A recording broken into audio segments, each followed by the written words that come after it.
Princess, you could never guess how happy I am to be here. Yeah, I bet you are. It's a good thing you don't bring your old man along on trips like these. Hey, wait a minute. Let's just leave my husband out of it. This love affair. This love affair. This love affair. Oh, my heart.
Hi, I'm Junior Giscombe, and you're watching the Real Soundcheck Podcast.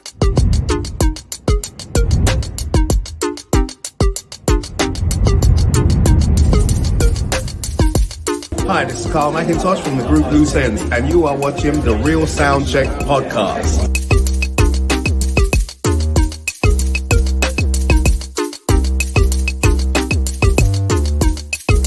What's up, people? This is the boy Omar saying you're watching the Real Soundcheck Podcast.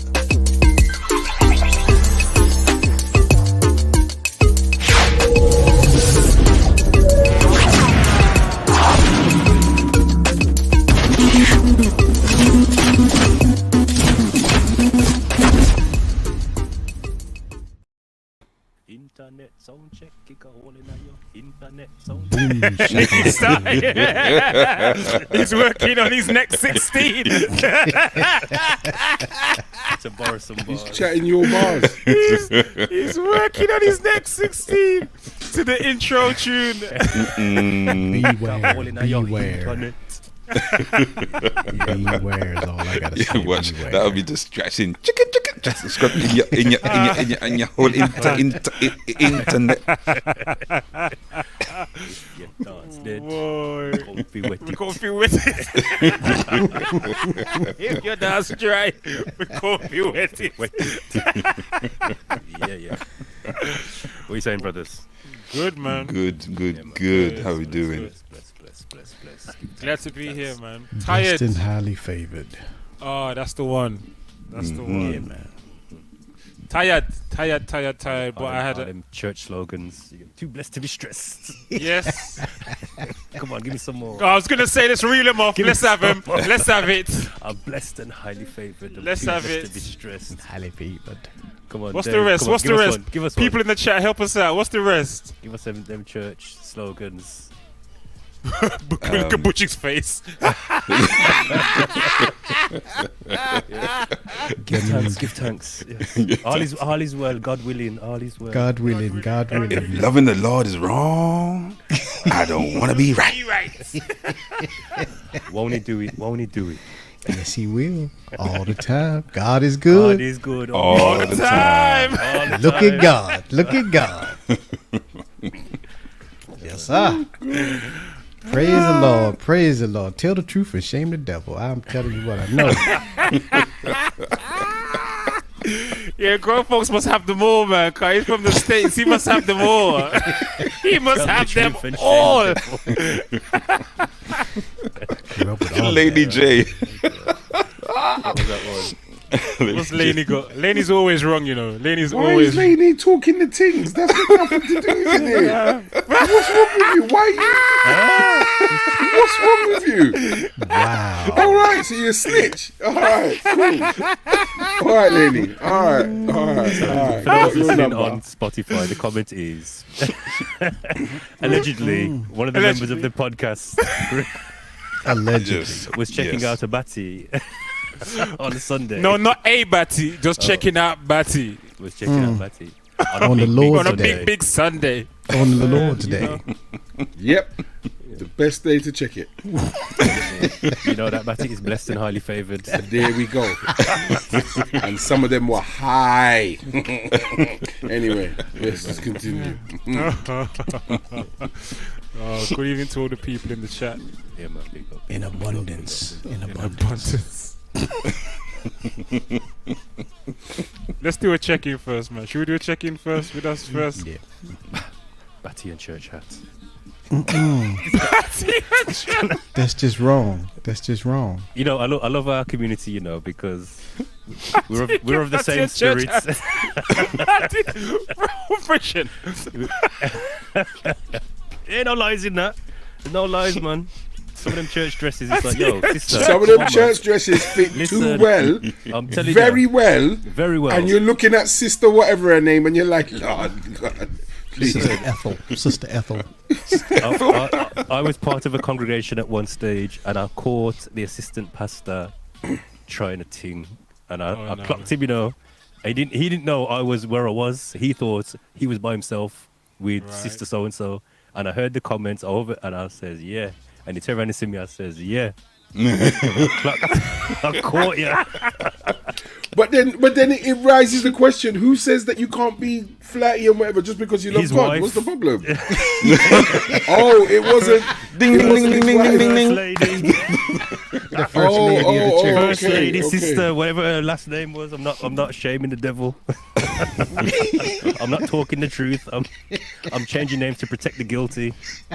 But yeah, first lady such and such would not have liked. Approve. Yeah, at all. So Well, yeah. when it comes to tithes time, I was looked at my man like, yeah man, ask me for nothing, brother. 'Cause I got your number. That's it. That's got a year-long exemption. You get me? I got Ain't blackmail paid no ties. tithes. Blackmail ties. I'll give you some Turkish lira.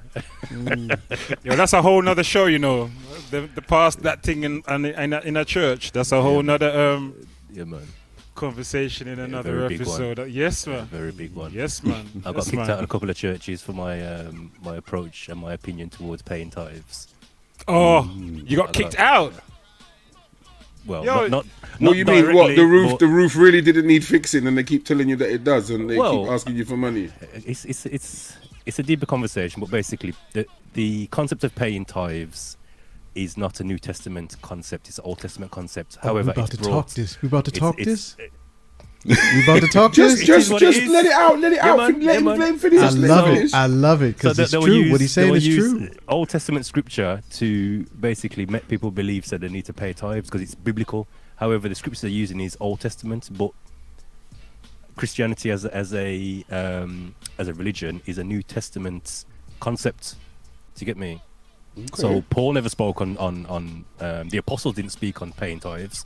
All the scriptures that the pastors will use to make you feel guilty to put your hand in your pocket and pay them are Old Testament related tithes.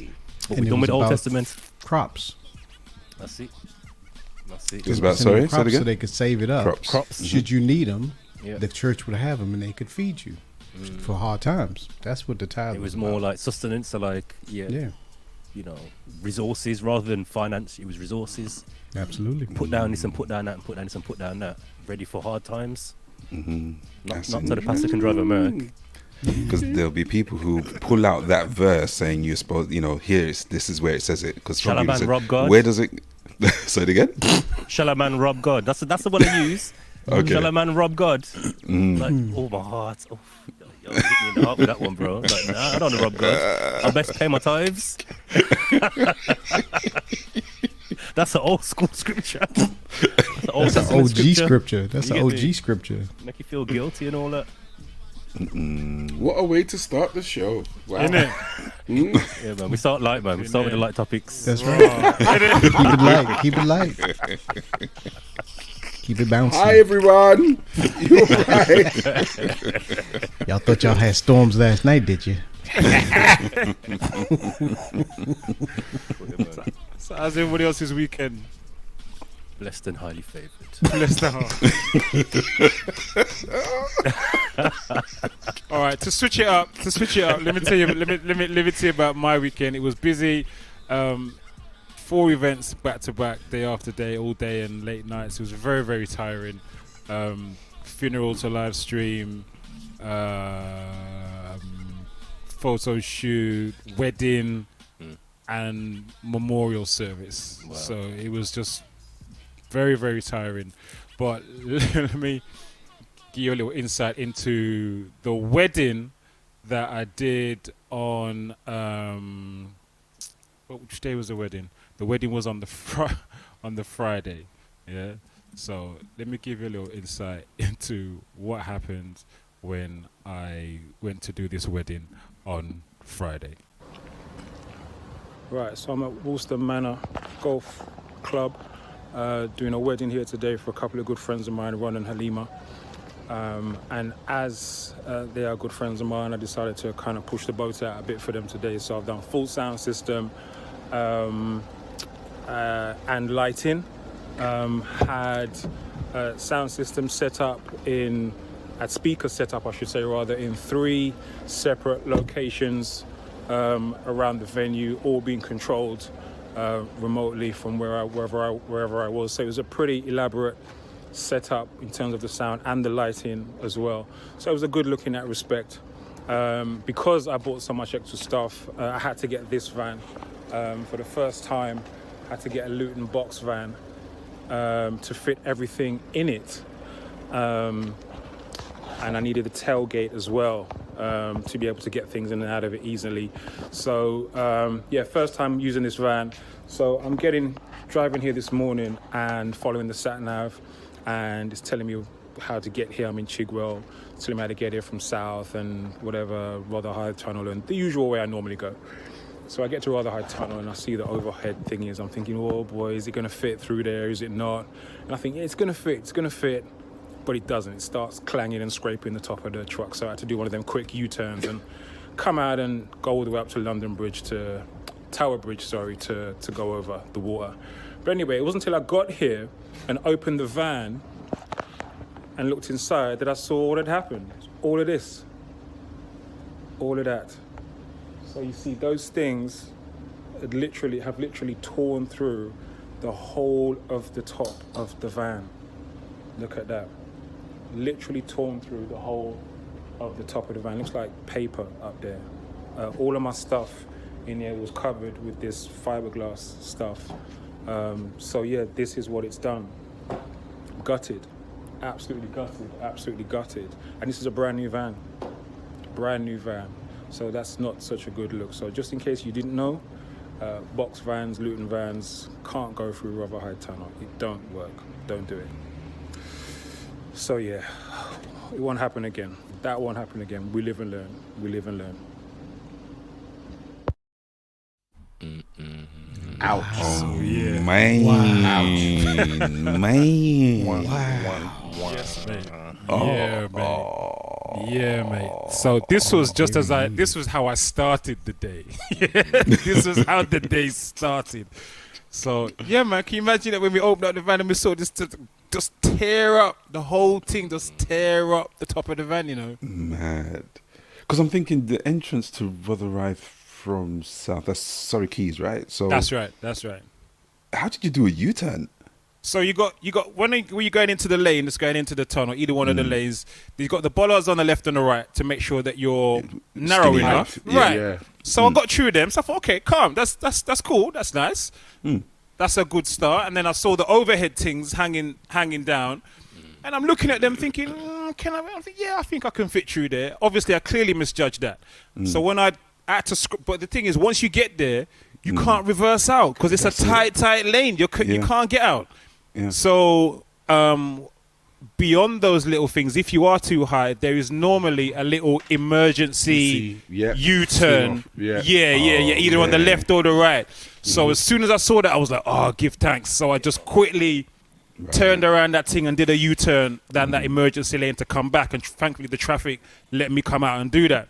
So that's how I managed to get out of it without having to be forced all the way down into the tunnel to completely tear up the whole of the box. The whole two thing. different heights on those things because one side is lower than the other side. That's so right. You can go to. So you hit the higher one as well. Well, yes, I hit off. There were 5 of those things hanging down. There were 2 low ones at the far side, and 3 in the middle were higher than the ones on the outside. So I'm looking at them thinking, yeah, I think I can fit through them. No, mate, didn't. Wow. when I spun round and looked back, all 5 of them were swinging. It wasn't just 3 of them or 2 of them that I licked. All 5 of them were swinging. Oh man, That's crazy. That's not good, man. Yeah, man. They came to collect the van this morning, and Is that the noise that they made when they looked at it? No, when they looked at it, it went, oh, wow, oh, that was more the reaction. So we'll see what happens from that. So yeah, man, it was a very interesting weekend. Let's put it that way. Very interesting. See me, I would have tried to fix it before they come. Yo, there was no fixing that stuff. With what? There's no fixing that stuff. I would have gone to B&Q and bought a fiberglass kit and tried to fix it before they come. What, duct tape and Gorilla Glue, yeah? Fiberglass, man. Fiberglass it up. Just get the heat He's got a next level MacGyver business going on. Yeah. This man's got his bathroom grade. He can fix anything right now. It is. You got to try it, thing. You gotta try a thing, man. Yo, there's no try the thing with that style. You never see what me show you. There was no try the thing with that. The roof is eat out. That was eat out. That looked was like some gone. stuff was bent as well, wasn't it? Yeah, the all the things metal were bent things. up. Yeah, man. There was no fixing that. There was no patch business was gonna work then. But, question: how was the wedding? The wedding was great. Wedding was fantastic. Yeah. Beautiful wedding. Congratulations again to Ron and Halima.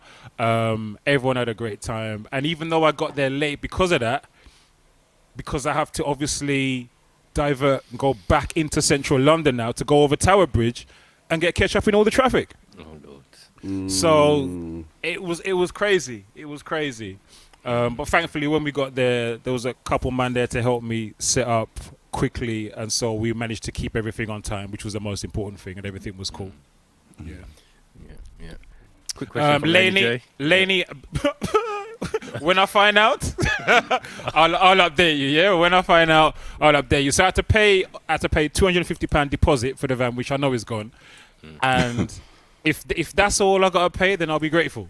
But don't they have insurance? Yeah, they should have insurance. So I shouldn't have to pay any more than that. Sometimes they have an excess. Yeah, but they didn't tell me about no excess. When I booked it, all they told me about was deposit. Now, normally when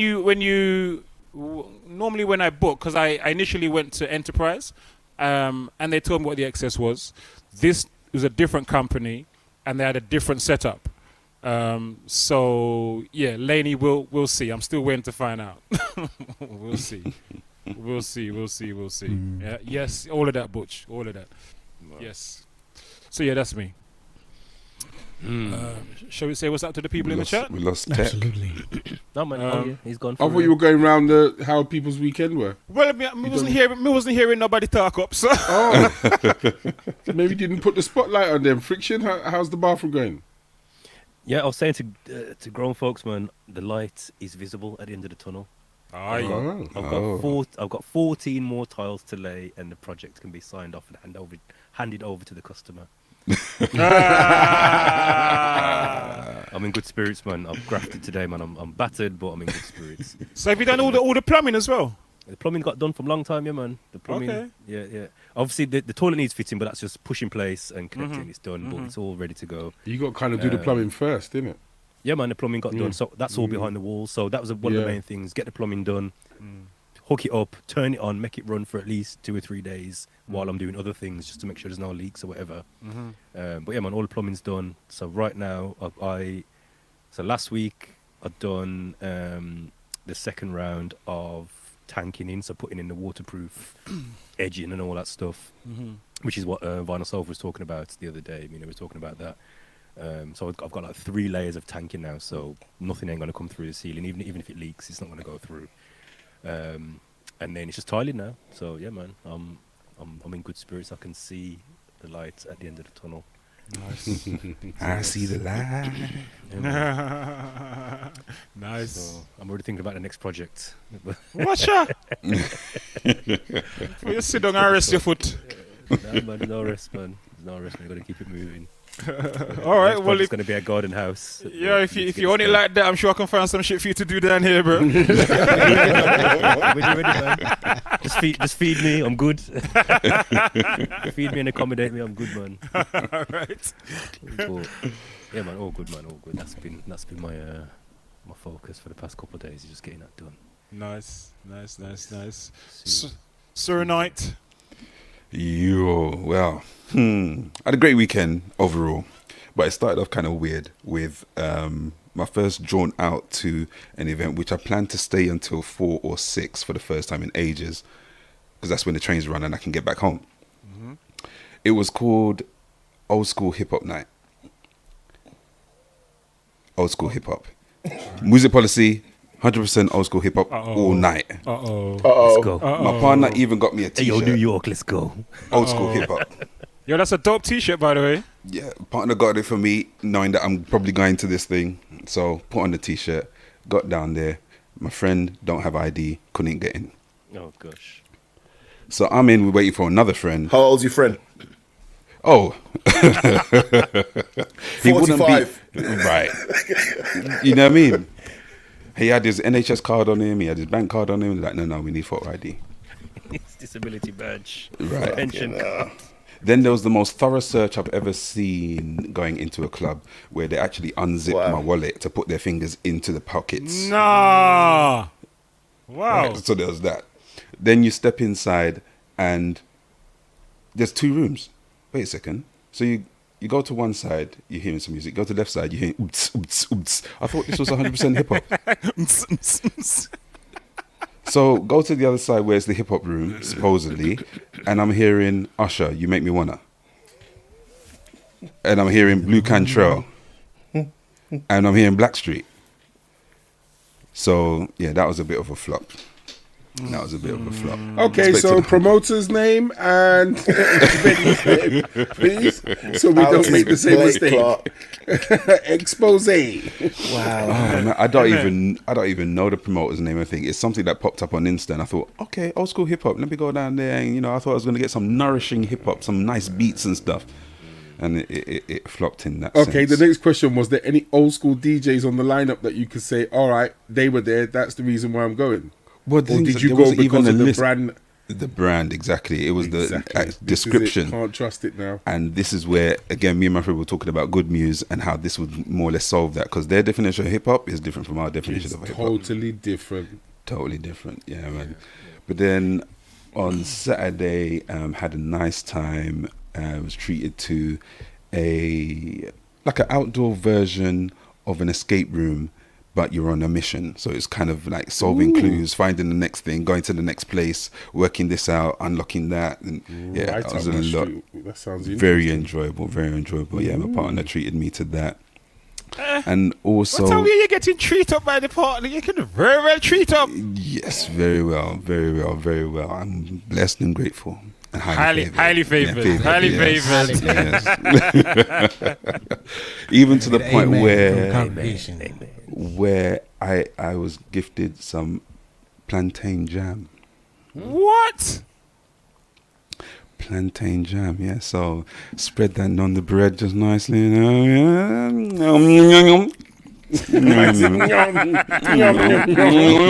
Hope you paid your tithes, brother. We need 10% of that over here. Isn't that an Old Testament theory? No, isn't it? Steal from God. You gonna steal from God? You gonna steal planting from God? Give and thou shalt receive.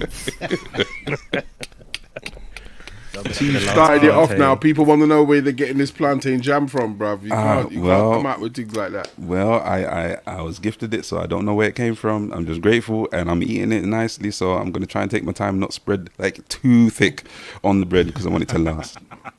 Them ones. Just savor the flavor. Yeah, man, so it's a blessed weekend. Nice. Give thanks. Listen, if nothing else, that t-shirt is worth it.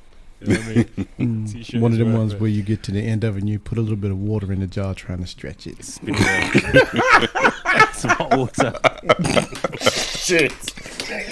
Yo, we keeping it 100 right here. 100. Keep it real. Okay, so maybe that's what I should do. And then give it a shake. Just like that. Gotta be hot water.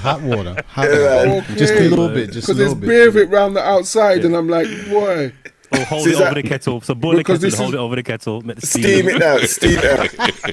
Yeah, this is my aunt. She made this. It's plum and ginger.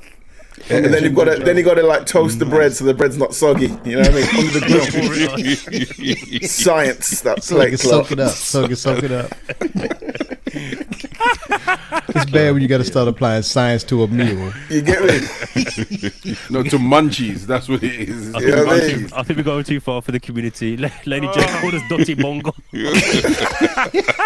What? We're resourceful. That's sign of resourcefulness. We're going to hell. Nah, that's not Dotty Bongo, man. That's not Dotty Bongo. That's frugal, mate. Yeah, man. Every last drop, man. Exactly. That's right. Nothing left behind. Nothing. Waste not, want not. But just on Dave's point, before we move on to the next contestant, on Dave's point with regards to that event, it does raise a good question for potentially a future topic about how far can you deviate from the scheduled genres that you promote for an event. So if you're saying it's hip hop, R&B, soul, whatever, how far can you potentially deviate depending on the crowd that comes? If people are coming there for that, how far should you really deviate from that? Can I ask Dave? Can I ask a question? Did they play any what could be considered old school hip hop? If you consider H to the Izzo, V to the Izzo. I was gonna say they're younger, so old school to them is Ja Rule. So that was the oldest, Dave. That's the furthest back they went. That's the furthest back that I heard. And I was intrigued because I was almost like, is this just a warm-up session? Can I forgive it for that? But when you say 100% old school hip-hop all night and you get R&B in that first session, it's like, we left, when we were leaving, some people were like, is it dry in there? I said, listen, they said it's 100% hip-hop. They're playing Usher and R&B and whatnot, so we're off. There's only one dance that does that and delivers, and we were all there, so yeah. Well, I said, listen, I know a crew of guys who would smash this. They do it every Wednesday night. Yeah. It's a tough one, like you said, like as Butch said there, a 23-year-old, old school to when I was born. That was in the 2000s. Let me just. You get me? That's still brand to me. That's still brand spanking new. That's brand spanking new. Yeah, man. I'm old and dusty. You know what I mean? But the thing is, the images they had. I think they had LL Cool J. They had on the flyer. Yeah, on the flyer. LL Cool J, Fresh Prince, and yeah. Yeah, but which LL was it? Was it like Tango LL or was it like Fresh Prince? Yeah, man. Red flag. Was it licking his lips? LL. Which one was it? Tango LL or Durag LL? Which one was it? Durag. One trouser foot roll up. LL. Which one was it, man? With the big calf. Yeah, man. Yeah, it was interesting, man. It was interesting. So we'll see. But again, like I said, good music is meant to, good weekend and good music is meant to have that. Medieval hip hop. Some hey nonny no businessman. Yeah, I mean. H to the hey nonny. You get me? Verily, sir. Grown folks. What's going on? Well, just ain't no need to change enough now. I don't know what the hell I did. But more than likely, I ain't do nothing. Okay then, just Butch Cassidy. Just flew out to 3 continents and he just flew out to 3 continents and No, I actually didn't do anything. This weekend I actually didn't do anything. My nephew was in town. He came in to do some filming for some videos, so I didn't do anything. I was just around the house all weekend. All right. Being blessed and highly favored. Have mercy. Amen.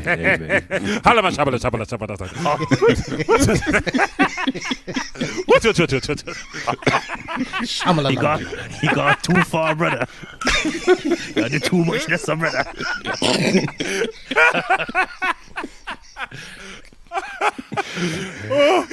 Bush.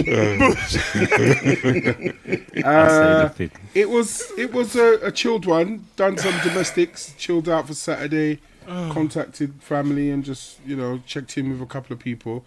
But Sunday, one of our Twitch brothers had his birthday stroke meetup thing. DJ X-Rated Love Connection. He had his Sunday dessert because he normally comes on after me on Twitch, and I raid to him on a Sunday after the B-side. So he had his event up in the city, and it was good. It was good to go down there and meet up with some names that I haven't seen. I met So, I met Renee, I met who else was there? Shardeezy, and then both Melissas was there as well. Nice. Laney J, finally met Laney, which was good. Mitchie was there. It was good. And more Fire Crew was in the place. So they were DJing and then they finished doing their track. And it was good. It got a little hype and everything. It was a good couple of hours in the evening on a Sunday. Nice. It was nice to just get out and socialise. And it was good. It was good. Nice.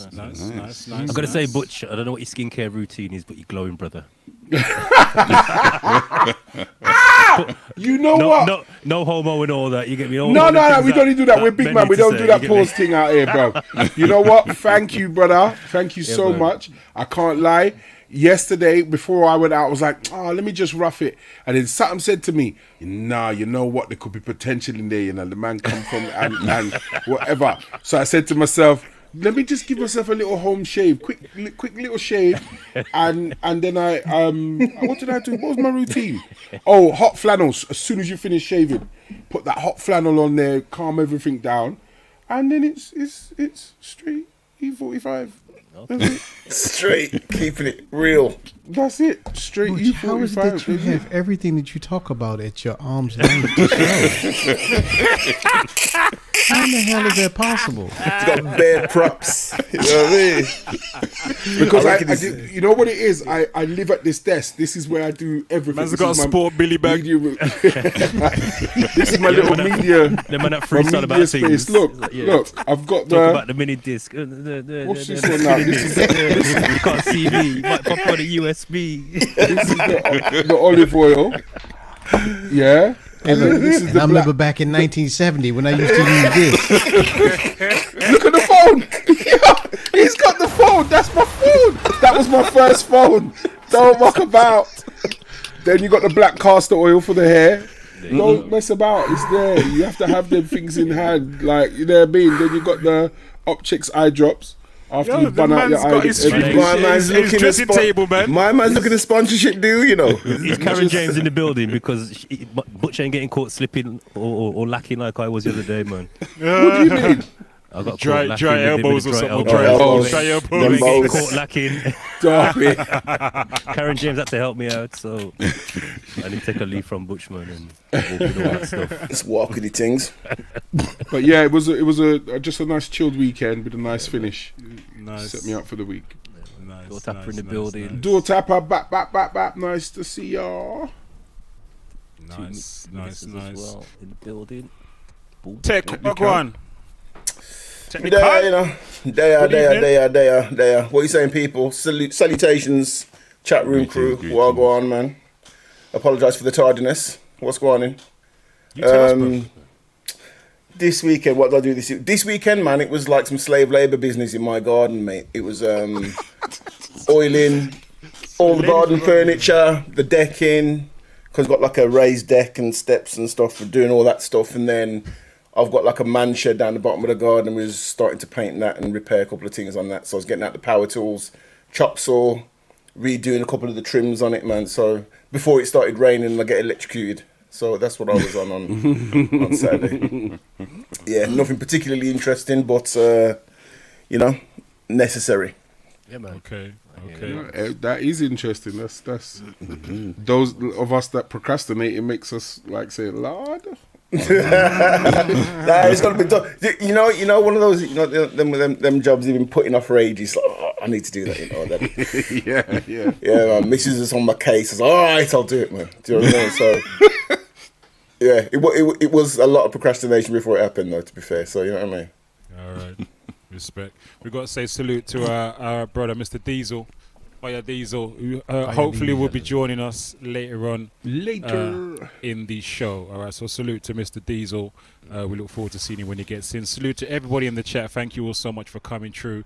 Loads of you in already, man. Got to say good evening to Mitchy Boo, our wonderful mod. Salute, Mitchy Boo. Blessings. We see you. Appreciate you. Good evening to Laney J.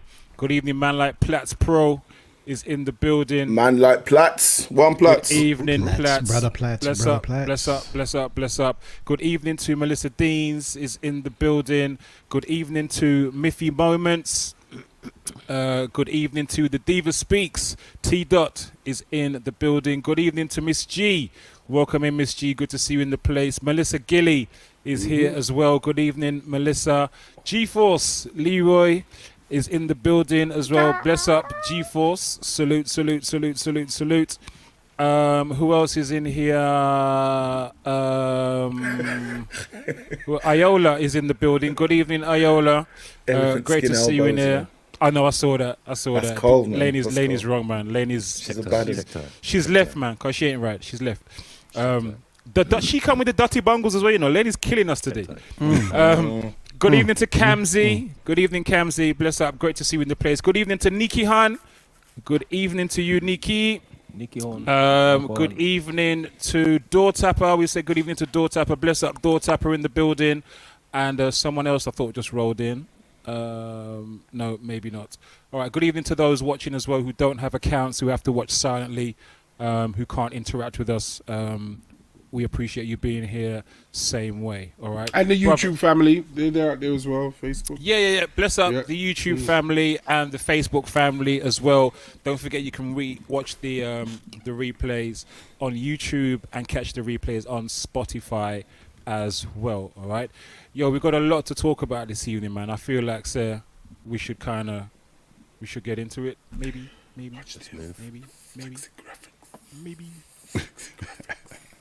What's up, people? This is your boy Omar saying you're watching the Real Soundcheck Podcast.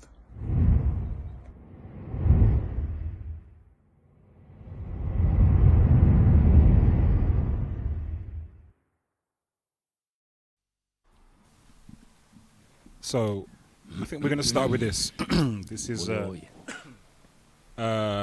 probably one of the main talking points at the moment. So, many of you will have heard about the Peckham shop incident. Where a black woman was in a shop, Asian hair shop. This is the shop, actually. This is the actual shop, Peckham Hair and Cosmetics. And an incident broke out between her and one of the shop members of staff, or the shop owner. I'm not sure if it was the owner or member of staff at the shop. A violent altercation took place between the male Asian shop owner / keeper / manager and the woman in the store. So I think we have a little bit that we can show you of this now. As people like to say, some of the footage you're about to see might be distressing. Probably you've seen it already, but let's just put some context to this conversation.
Because it was just the quickest thing that I could find to give some context to that. There's one more video before that. Okay, well, I don't have that. So do you want to tell us about it? That video is after she has her the hair that she wanted to get the receipt for and get the refund for, and was told no. She picked up extra stuff as if to say, well, if you're not going to give me my money back, I'm taking this. And then she headed out the door. Then the guy, if you saw in that video, there was one guy holding her, and if you look in the back, there was another guy that picked up something from the floor. The other guy at the back blocked her from going by putting up his hands and pushed her back into the thing because she had extra stock that wasn't hers and wasn't paid for. As he pushed her and blocked her to go out the door, she slapped him. Aye, okay. She slapped him. Right. And then that guy came over, and that footage starts from when he came in. Right, so you're saying that she struck the staff first? No, the guy pushed her back into the shop first, which, if you want to call physical, that was the first point of contact. But she physically slapped the guy at the door first. Right, okay. Okay. Then he saw that guy there saw what was going on, ran over, grabbed her, and pulled her back into the shop. Right. Okay. Which is so that clip that we just showed is the one that. Sorry for the people who are on Spotify, you couldn't hear all of that clip or see all what we just showed, but it showed the actual altercation between. Well, I guess part of the altercation from what Butch is saying, from what happened in the store, and it really focuses on the male Asian shopkeeper grabbing the woman by the neck, and kind of flinging her around the shop by the neck.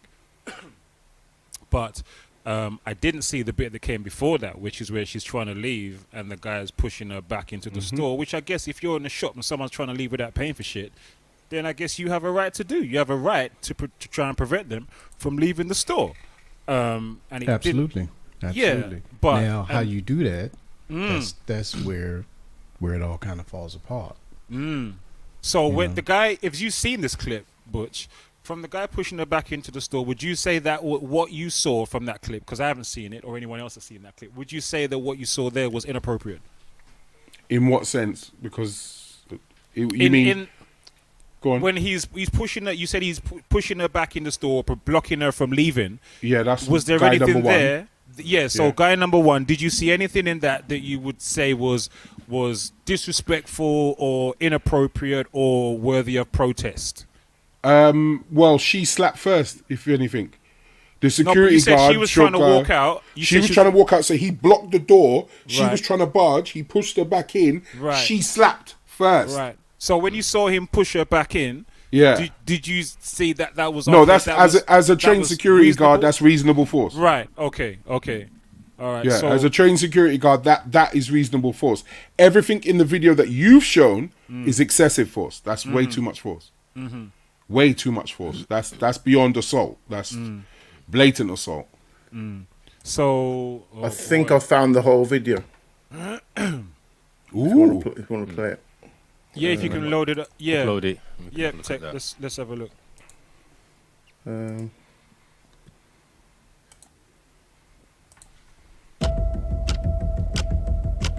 you see that? Yeah. You see how the male put the dramatic music on it though? I know. Wicked. Gotta love it. You got slow motion and all sorts. 3 screens, 3 angles. See how she's got more stuff in her hand? She only had the yellow bag. See, look, she slaps him first. Yeah, but he did push her. Yeah, because he's stopping her from teething. Yeah, but he didn't have to push her like that. No, that's reasonable force when you're looking after your thing. I'm gonna call the police. It's the same guy. It's the same guy. Oh, it's the same guy. My It's the bad. I same thought it was guy. 2 different guys. Please.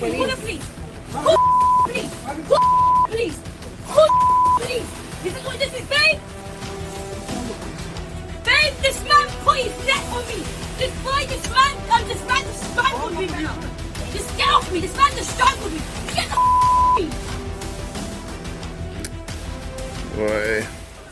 the Me. Can we go back to that start bit?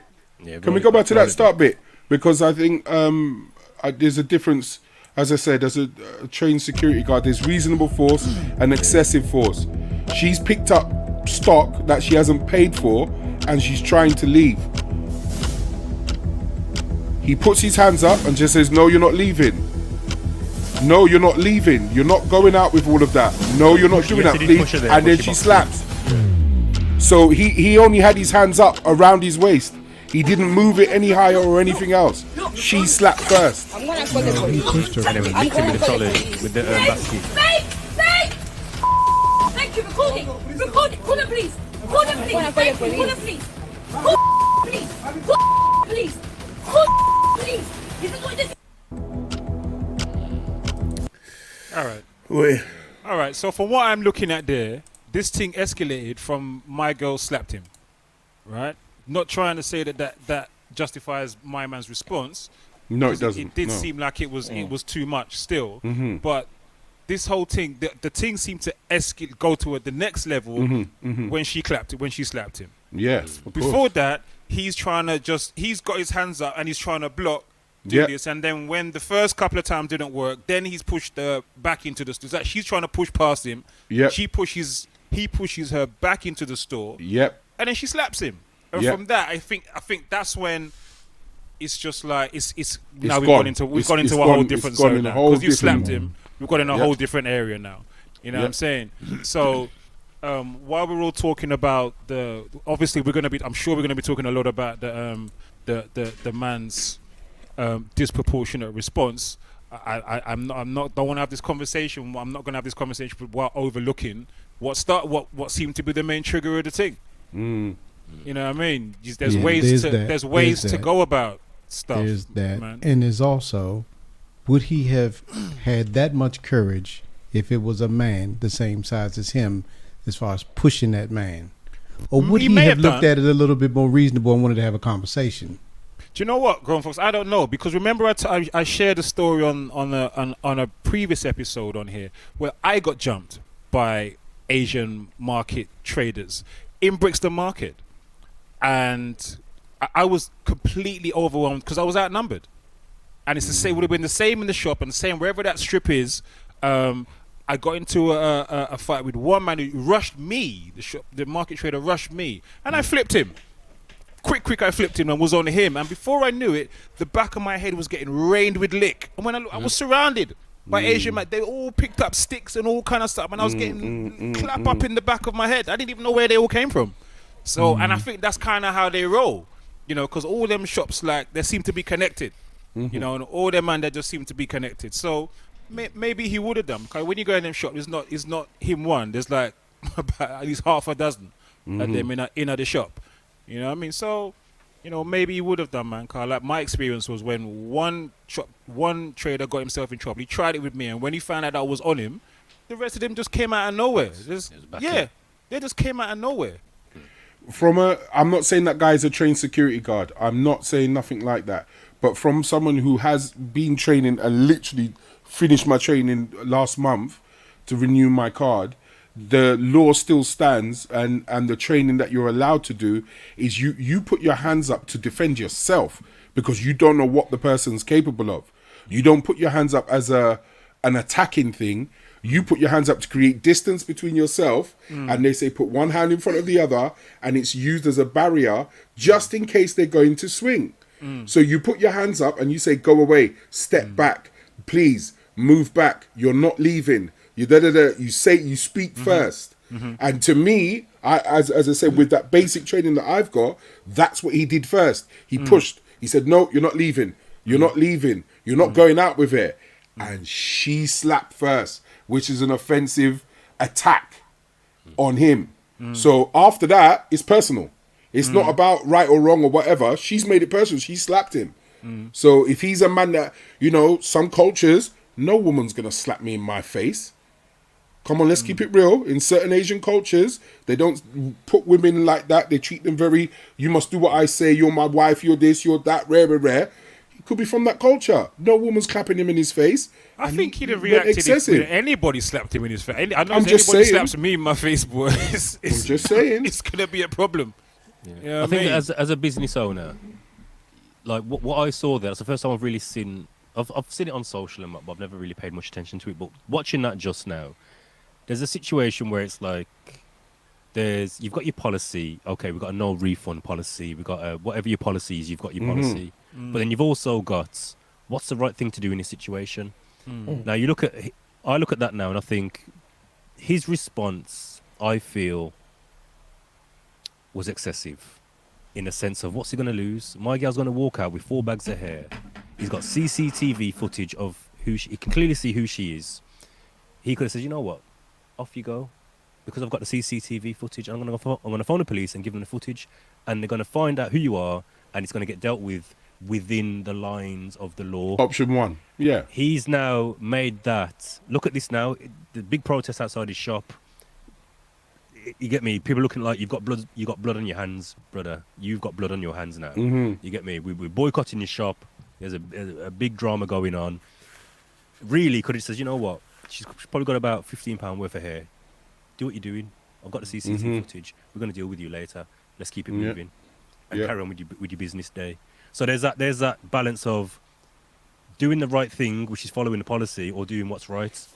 And sometimes what's right is, you know what? Let her go. Whatever. We're going to keep it moving. We'll deal with that later. I think I totally agree. And I think the other option is what Butch said, because Butch made the clear distinction in terms of a trained security personnel perspective, we don't know whether that man was trained or not. But when Butch was saying about how you put your hand up to protect yourself or what have you, I think that was cool. And I think he was doing that initially. If he'd have stuck within that realm and just kept her from leaving the shop, then that would have been another option, you know, because you're trying to just prevent her from leaving the shop. But then what you went and did is actually assault the woman. Yeah. That's not about keeping your stuff. That's not about solving the problem. That's just assaulting the woman, taking the piss because you're twice her size.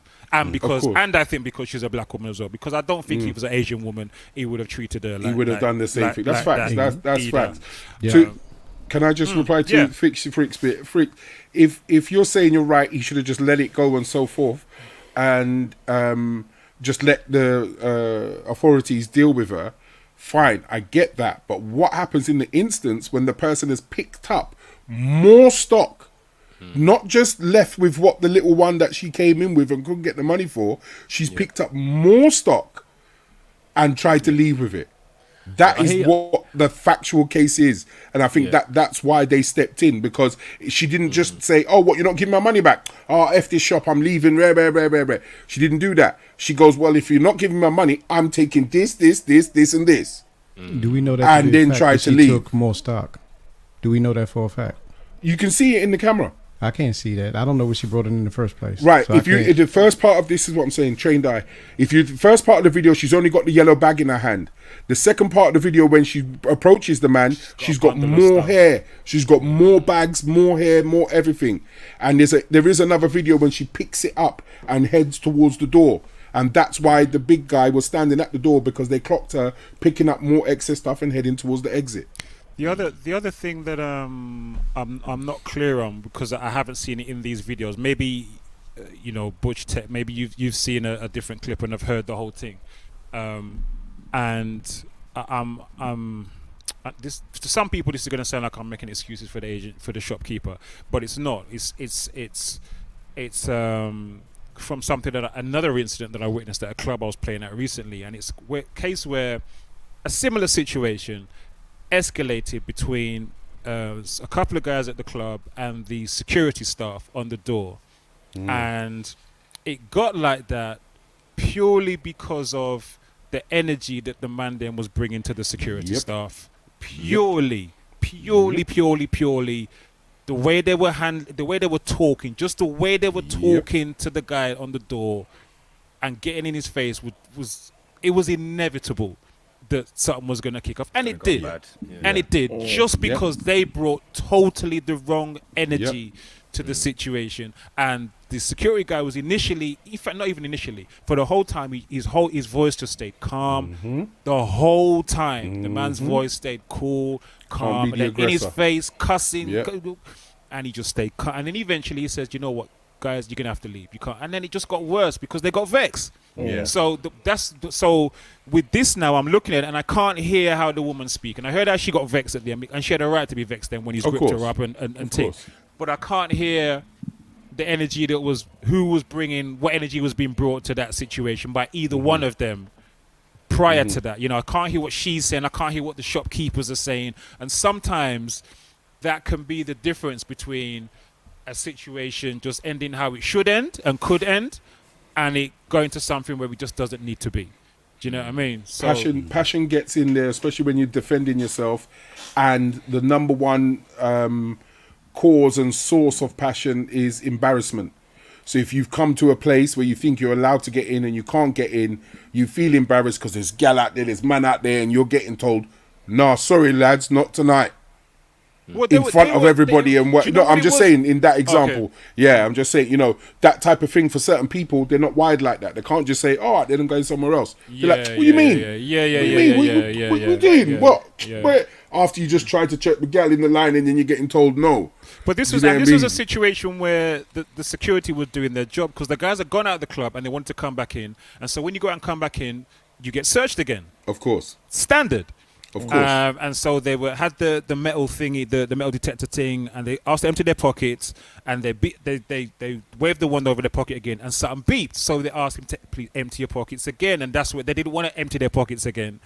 they start kicking off and making up noise. But the man is just doing his job. He's doing his job. He's doing his job. Right. He's keeping everybody in the place safe, mate. That's what he's doing. Right. So in this situation here now, if that's my shop, and someone's trying to leave my shop without paying for shit, then I'm going to expect whoever's on the door to stop them from leaving the store. If I'm not there to stop them, whoever's on the door, stop them from leaving the store. That to me is them doing their job. Yes. Right. So from the time she's clapped the man now, it's now gone. We're in a different place now. Just gone we're in a different place. Different world. Yeah. Escalated and to a different level. there looks to have been the picking up of a basket while he was pushing her back in towards the store, and she's hit the basket on his head. And I think that's the point where the hands move from the shoulders to the shoulders neck. To the neck. If you see, he was behind the shoulders, and when she did that again, she hit him in the face with the basket. Then he went for the chokehold. Yeah, and the crazy thing for me is that I believe she was arrested for assault, but he wasn't. Yeah. Ayola's put up a fantastic point here. Says, I hear you, Croc, although we know most likely there was zero tolerance from the shopkeeper. They have zero respect for black women regardless. Most times they're damn right rude. This is another issue. This is another issue. I fully agree. I have to say I agree with Ayola on this for the most part. Because it's another issue I've had to address myself in Brixton Market with some of the Asian shop traders and how they speak to black women out in the market. And I've had to cuss some of the man them for how they speak to black women. And I've had to cuss some of the women them as well, because the women are laughing and kekekekeing with them when they're talking to them with disrespect. And I've cursed them out as well and says, because of you, why they feel it's acceptable. It's acceptable. To speak to Uno like that. And then so when my mother and Uno daughter come, they're talking about their underneath and whatever and running joke about it. And they're laughing with the man them. And I've had to curse out the woman and curse out the man them as well. It's the same thing. My local shopkeeper, boss man shopkeeper that go in most days and whatever. One day, he's always been like that for years. I've been living around here 20 years now.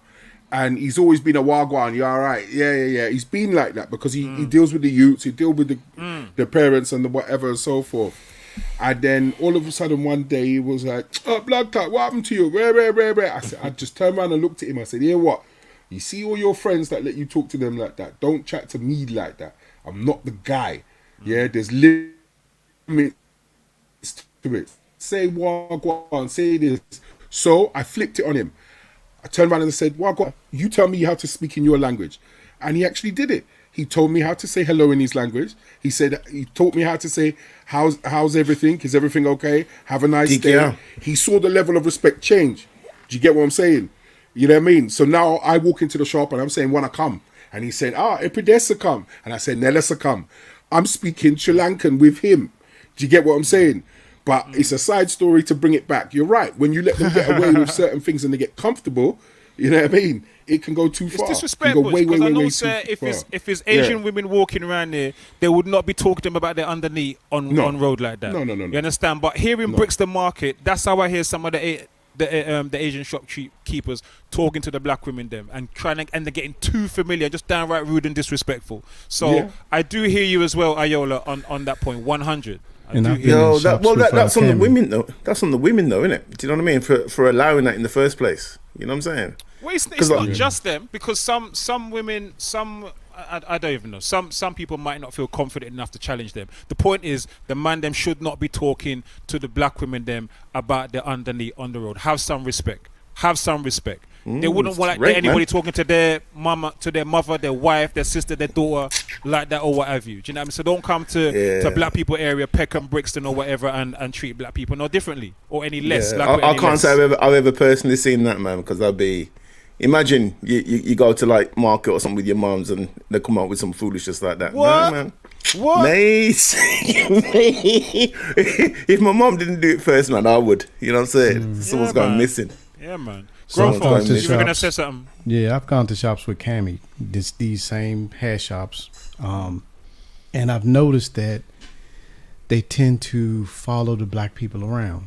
And it's a totally uncomfortable situation. Like, they think everybody's coming there to steal from them. To the point where I'm like, why are you even coming in here? You know, and giving your money to these people if they're going to treat you like this. And one of the things that me and Cammie have talked about, and I'm sure a lot of people have, how do we as a community, or how do we as anybody, one of the key things that's important in life that I found out, buy what you own.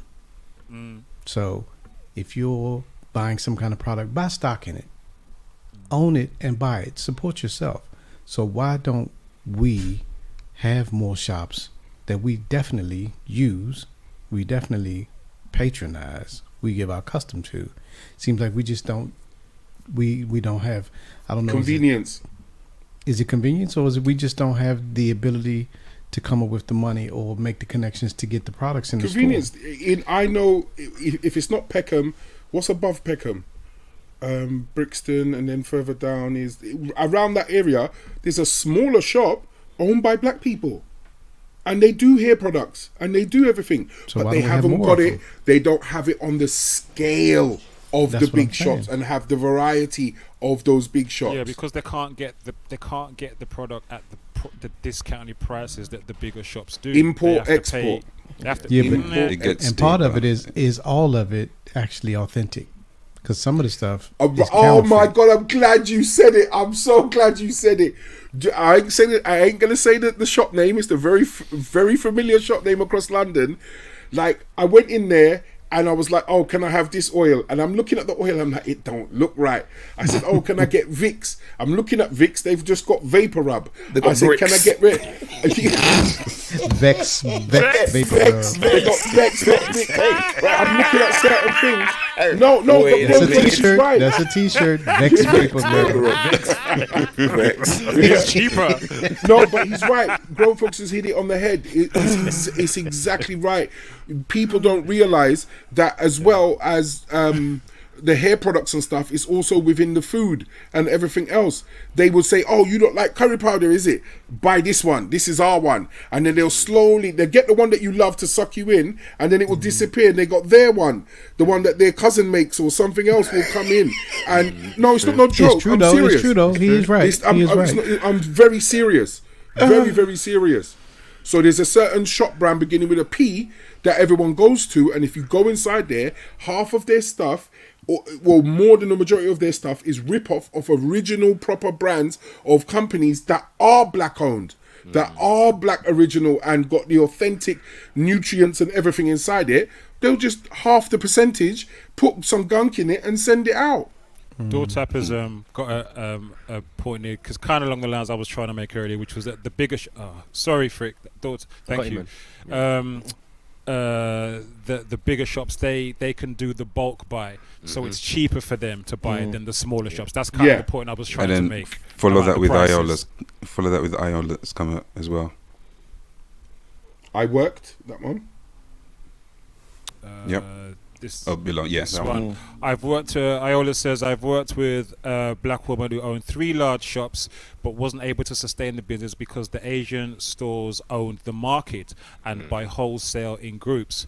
People will shop where it's cheaper. Yes, that is a thing. That's it. That is a thing. Although that's full stop. For me, I don't. Actually, I shop where I feel comfortable spending my money. So in Brixton, we're surrounded. It's pure Asian. Every store, it's all Asian, all Asian. For them, like little market stores and thing, cosmetics and things like that. It's all Asian. There is one store, however, owned by Miss Patsy, and I buy from her all the time, because I see her as the one senior black woman in the market. Who's still there trading. And she's really, really nice, and used to pass there all the time with my parents and thing when they were here. And she was cool, and she would always talk to them and whatever. And so I always stuck with Miss Patsy. So even though I know for some of her stuff, I can probably get cheaper from the other Asian stores, I stick with Miss Patsy. You know what I mean? I stick with Miss B. I don't think there's a widespread adoption of that mentality, though. not No, wide you're enough right. for You're it. There right, Dave. isn't. Yeah, but you're those right, are the Dave. same people that Absolutely. complain about it, and that's what drives me nuts. Yeah. Drives me absolutely mad. Yeah. Buy black, buy back, but then 24 But they're hours not. later, They're you're not. going into packs. You're Yeah, going they're not. into Mr. Sings. You're going into rare. So don't do it. Don't do it. Doortapper's got a quote up there. Said something about he was on the news and the guy who interviewed the shopkeeper asked him if it was his daughter, how he would feel. That's at the end of the video, Tech Fam. It's at the end of the video. He actually stands goes up on there. to say he regrets what he did and did not. bet he want does. He did not want to press charges. I think he regrets the money he lost when the protesters were outside. Real talk. Yeah, he had to shut down the shop, otherwise that thing would have got lit up. Yeah, What? got lit up. Got lit Is up. it open now? Is that shop open now? I don't know if it's I back don't open. know. Someone was No, I don't asking think that it's earlier. I probably don't know. But it was Probably not. it was closed for a good few days. I don't think they'd be brave enough to open up yet. I don't think the heat's not died down from that yet. Got to say good evening to Soca Rider in the building as well. Good evening, Soca Rider. Good to see you in the place. Happy Monday. Says there's also a Ghanaian shop on Electric Lane where we buy our plantain, etc. from. So Ghanaian shop on Electric. Yes, I think I know the one you're talking about, Soca Rider. Bless up. Yeah, man. So there's a few. Nikki Han saying, I stopped shopping at those shops years ago because they are disrespectful and we need to keep our money in our community. I would I'd agree with the first part. I'm fully with you on the first part of that, Nikki Han. And I'm with you to some degree on the second part. When you say we need to keep our money within our community. Generally, I'm with that, which is why I stay with Miss P when I go to buy my little bric-a-brac and my other little things. I shop at the black stores. However, on a bigger level, I'm happy to give my money to anybody who deals with me properly. You know what I mean? I don't really mind, really and truly, spending my money with people. I've tried to give my money to black stores before and they don't handle me right either. Whereas a next shop, they will handle me correctly. I will spend my money I'm glad you with said anyone who Glad deals you with said me that with respect. The respect that I'm a paying customer and you treat me with the respect that a paying customer deserves and you give me a good service, I'm happy to spend my money there, Jim. None of that misery's business. None of that. Nah, man. Misery's takeaway flex. I remember when there was a fish shop that opened in Wolverhampton, and me and my wife went there to support them. It was a black-owned fish shop. It was like, yeah, man, we're going to support it. It was right next to the market, and there were a number of fish stores on the market, but none of them were black-owned. So this shop opened across the road. Now we went there, and the experience we had, we were like, Mum and I never getting our money again, because the way he dealt with us, it just wasn't right. He didn't feel like he respected you as a customer. He appreciated your custom. We could have, historically, everyone went across the road. Now you've opened, we've come here, and you're not giving us the service that, just the basic level of service. We ain't expecting, I'm not expecting a pat on the back. I'm not expecting a freeness thrown in. Just deal with me as I should be dealt with. And we didn't get that. And he was like, you know what, Mum and I never get my money again. I've struggled to find black businesses to support as well. Either they come and they half do a job, or they don't show up, or it's always something.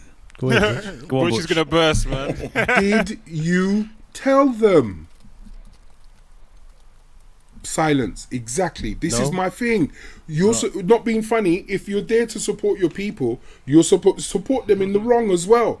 Let them know, hear what, bruv, even if you have to go back yourself, like you're not with it now, you swing back round and you say, yo, bruv, I came here last week and it weren't righteous enough. We come to support you, and the way that you carried on is this. Now, if you want the community to support you, don't treat people like that. I'm only saying it as brother to brother, and I've come back. It will sink in. Yeah. It will sink in. They might get defensive. They might get upset, but it will sink in. And I guarantee the person will say, you know what? That black brother come round and tell me something, you know what? All right. Let me just fix up. But it's okay to go. To me, it's not okay to just go away and say, "Oh, black businesses are this and black businesses are that." I've never been about that. Yeah, I've never been about that. You know what I mean? No. I'm not saying you, but I'm just saying in general, because that seems to be the consensus of how we deal with our people. You want to support black businesses, support them at the high, support them at the low. Yeah. Support them at the low. Let them know where they're going wrong, so they can get better in the community at delivering the service. That's where I'm coming from. I hear that. There's probably I think something. in this specific example, though, what I would say is it was the most basic level of service that you'd expect. That for From that any not to be in store. place, it was like I should not have to come to your business and tell you about Go on, that, say it. because it was the most basic level. Right, but guess of what? service. It was a market, right? It was a market. It was a fish store. He's got a shop. So it's a market. So I ain't gonna say nothing. I'm just assuming. Imagine getting up at 3 o'clock in the morning, having to get your stock, get it in, get it up, set up the thing. Rare. Sometimes the last thing you've got to do is manners. You just want to shop your things and get your money. You ain't got no time for it. So that's where the community can come in and say, "Yo, bro, thanks for setting this up. We really want to support you, but work on the customer service, bro." You know what I mean? Do you know what, Butch? But that's his one job, Butch. You mean it That's is? That's But part yes, of it. yes, He signed yes. up for that. But He knows he has to get up at 3 o'clock. He knows he has to serve people. Right. So guess what? He's tired. He's upset. He doesn't might be matter. not on it. So to exactly. So if it doesn't matter, So's the rest of the market, man. Everybody in the market. Exactly. Exactly. So if you support in your business, support them at the low. Support them and let them know that you're slipping a little bit. Like, bruv, you didn't need to talk to me like that. As I said, if you want to swing back round yourself and go and tell them. I do it. I will say the same thing, even when I'm sitting down in a restaurant or something like that. I say, excuse me, you know what? You didn't need to throw down my food like that. Come on, man. You didn't put down their food like that. I'll bake them up straight in front of everyone and let them know.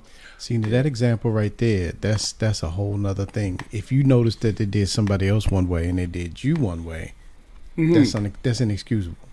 Yeah, it is inexcusable, but I deal with it there and then. I don't go away and start moaning about it 10 days later down the road at home on Facebook. I talk to them. I talk to them and let them know that they need to step it up. But So that's at who least they if are. at the end of the day when they have their downtime and they're cleaning up, what happened between you and that guy? Why did he go? Yeah, don't treat people like that. You don't know who it is. Because that's always my thing. I could be trading standards just because I look how I look. How do you know I'm not trading standards? Don't treat me like that just because you see me and you think, oh yeah, it's just his brother trying to throw his money around or whatever. Don't do that. I could be trading standards. From personal experience, I can say it. So me and my wife had a shop before, and you see when we got that shop and we ran that shop for 2 years, I learned the realness of running a face-to-face hospitality business. And I learned a new first-hand empathy for people who run that type of business. I would tell you this: there were times where we were behind the scenes, maybe even shedding a tear, frustrated. You get me? Real life stuff going on. And you wipe up your tears, you fix up, and you come out and you go, how you doing? You alright? Yeah, man. Yes. What can I get you? Man. Yes. Yeah. They don't know what's going on at the back. Yes. Do you get what I'm saying? Facts. And I learnt that firsthand. Do you get what I'm saying? So when I go to a place of business now and I don't get a certain treatment, I'm like, yeah, you're lacking the basic requirements to do this job. Because it doesn't matter about how you feel at the moment. Same like with my man, where my man took it, he personalized it. As a business owner, as someone who is dealing with customer-facing customers, you get me, that face-to-face, dealing with the members of the public, you got to humble yourself. It's like youth work. You can tell you about your blows now. Sometimes you have to just humble yourself. Like, yes, all right, I'm here to work with this young person. He's got issues. He's carrying baggage. Let me just humble myself. It's not about me. Yes, he's disrespecting me. I'll talk to him later. But in this instance, I need to act according you said it there. to You the said job it exactly description. there. You will talk to him later. Yeah. You said it. You have to explain to them. But I where didn't they're deal with him going in a wrong. way. But I didn't deal with him in a way that made him. I didn't bad him up. You get No, me? of course not. Of course I not. wouldn't bad up my Of course not. customers. I wouldn't. My customers would never know what's going on behind the scenes. All they're getting is the front face. Like, boom. This is the person's specification to hold this role. You must act like this. You get me? And it's a role. You're playing a role. When you look at a job specification and you're playing a role. And this is the role you need to play. Now, it's difficult, it's challenging, it's frustrating, it's humbling. But for you to do that job 100% every day, in and out, you have to just humble yourself and play the role and then go back and... All right, Let me make a confession. I'll make a confession for the first time in about 3 years. You know what I did on Saturday? And I remember, Croc, I forgot to say this. I went to a black butcher's. I went to a black butcher's. I haven't never done it in years. And I forgot about the one on the high road near me. So I was swinging around and I said, you know what? I need to cook my lamb neck soup. I had one bad boy soup, you know. Sorry. I was swinging and I got jumped out and I parked up, double yellow line, didn't care, walked across the road. I said, oh, what have you got? Have you got this neck? No, she goes, oh, I got one big piece of lamb neck for you. When I saw it, I said, all right then, just chop the whole of that up. Give me that. What? Let me tell you something. And I ain't gonna lie, it felt good. It just felt good. Just you mean the experience in the shop? Of just go the lamb neck. No, but just not going to the boss man and this man and the whatever, and going to buy my people. And it was exactly what you lot all say. Afternoon, son. You all right? You want anything? What is it you're after? And you hear other people walking. Yo, Mr. Malcolm, walk on. You all right? And you see the mum, the son, and the father all in there working. And I was like, why have I not come here? Why am I not supporting it? Why am I not? And it was just a conscious decision that weekend. I wanted my lamb neck and I'm going to the Black Butchers. And the soup was righteous. 48 hours that thing lasts. I think for most people, they don't really have the most people, I believe, most people don't have the patience, man, they just can't be asked to go back and do the training for them. You know what I mean? It's not the customer's job to train you. It's not the customer's job to tell you how to run your business, and a lot of people won't respond well to people telling them how they should run their business, especially if you're not in that business yourself. But who are you to be telling us how to run our business, kind of thing? And also, if you go into a shop and you have a bad experience, you have real bad customer service, as we can all attest to. It doesn't really inspire you with confidence to go and have a conversation with them about how to improve their business, because the way that they're dealing with you. Who wants to go back and deal with that? You're right. You're right. That is the natural reaction to things. But if you walked into a chain and got bad customer service, what would you do? You would ask for the manager's number, ask for the head office number, do you know why? Jump on Twitter, jump on everything else. And I'll tell you so why. If that same person, sorry, let me just finish the last bit. If that same person, if all of that is in front of you, then why won't you do the same thing? I'll tell you why. Because I believe in the chain that shit works. In the little shop down the road, that shit ain't gonna work. That's why. And I think you go and take on them big stores, whatever. You take to Twitter with them big stores. That shit works over there. That shit, you take the little shop, around the Brixton Market or whatever they're busy about on Twitter, where you rap on Twitter. They're not business, that's not working for them. And the big chains, there's accountability. Somebody is going to have to answer for that. In the little shops, more than likely, you talking to the top dog when you go in and complain. And when the issue you're facing is ignorance, you know you're going to be, you've got to address. I'm addressing your ignorance, that's you. It's not a customer service thing. It's you dealt with me with ignorance, and now I've got to book up the courage to say I'm coming back to your shop, knowing I'm dealing with an ignorant brother. You get me? And I've got to talk to you about ignorance. Like I'm like, your mom should have dealt with this when he was a youth. Your dad should have dealt with when he was a youth. No, but then as you said, you don't. And I've got to tell you your ignorance. No, you're 100% right. That's why it's good to deal with things there and then. So when you are having bad customer service, you say, "Can I speak to you? I need to step aside. Can we have a word? Why did you deal with me like that?" You know what I mean? And you got to deal with it. Plain and simple. You tell you don't come back to the shop, and then not being funny. Anyone within their righteous mind right now is afraid of media exposure.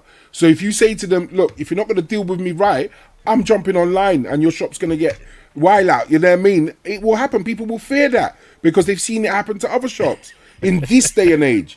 Maybe not 10 years ago they wouldn't care because Twitter was just born. At the Heritage Centre and so be because his family got to eat bologna sandwiches. Are you all right? The review. Yo, I had to do that recently. You know, I had to do a TripAdvisor on a business recently, man. It was so bad. I had to do a TripAdvisor review. And did you know the person? No, sir. Okay. That's what I'm saying. So I hear what you're saying, Butch, but I think the difficulty is, especially in a small town like Wolverhampton, everyone knows everyone. Good. And like, I know that brother. You get me? And I know his people. So if I'm having to have him up about how he served me, and then it goes to Twitter, that's beef. Well, don't have him up. No. It's not even. I hear the jokes and the funny side of it. I hear the jokes and the funny side of it, but don't have him up. If you know him, you say, "Yo, bro, look, the way that you dealt with me last time wasn't really too righteous enough." And if he's still got the ignorance in, then get a dummy account and blast his clout. You know what I mean? That's what happens. You get a fake account and blast his clout. That's it. Plain and simple. Let's go on, Dave. I was going to say, should we be encouraging then our new business owners to have either a feedback form or a way to give feedback? So just ask them, do you have a feedback form? And make that a common thing. Or do we, where Soca Ryder said they are secret shoppers, do we want to have them go in and give the feedback direct? Yo, Dave, that's it. It's like, I think everyone's laughing at Ayola's comment. That's too much energy for a lamnick. Or whatever. I wouldn't want to consume that. Oh my God. I think it's how can I put it?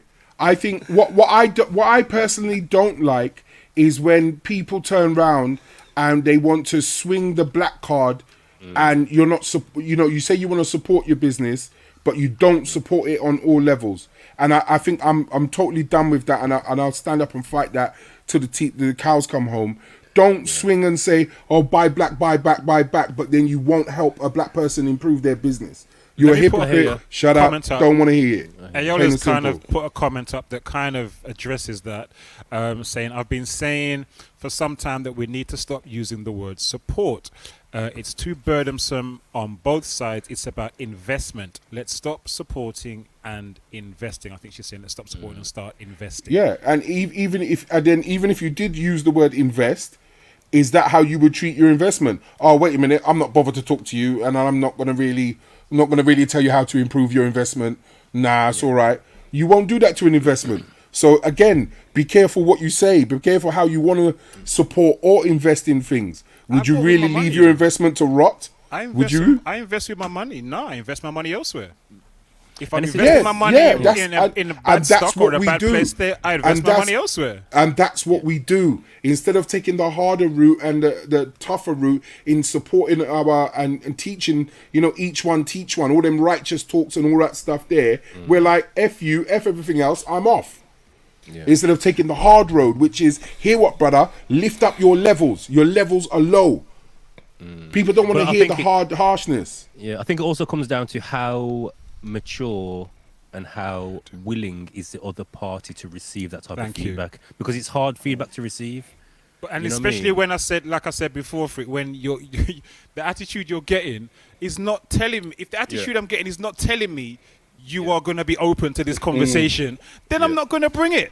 Exactly. If I'm dealing with someone who I feel like you're going to hear this and we can actually have this conversation, then I'll be more likely to bring it. But if you're so ignorant and rude, or your levels are so low that I feel like this is not even good. Allow it. But no one wants to hear the negative complaint about what you're doing wrong. But at the end of the day, after hearing it, it will sink in, and we know it will. Come on, man. Let's not be ignorant. We know it. No, I'm not saying. We can't be the first people that have told somebody, look, you need to do better. Yeah. They can't have been in business or doing business that long, and nobody's told them you need to do better. I would say if there was 100 people going to a Caribbean shop, at least 90% of them will not tell the Caribbean shop how to fix up their customer service. Exactly,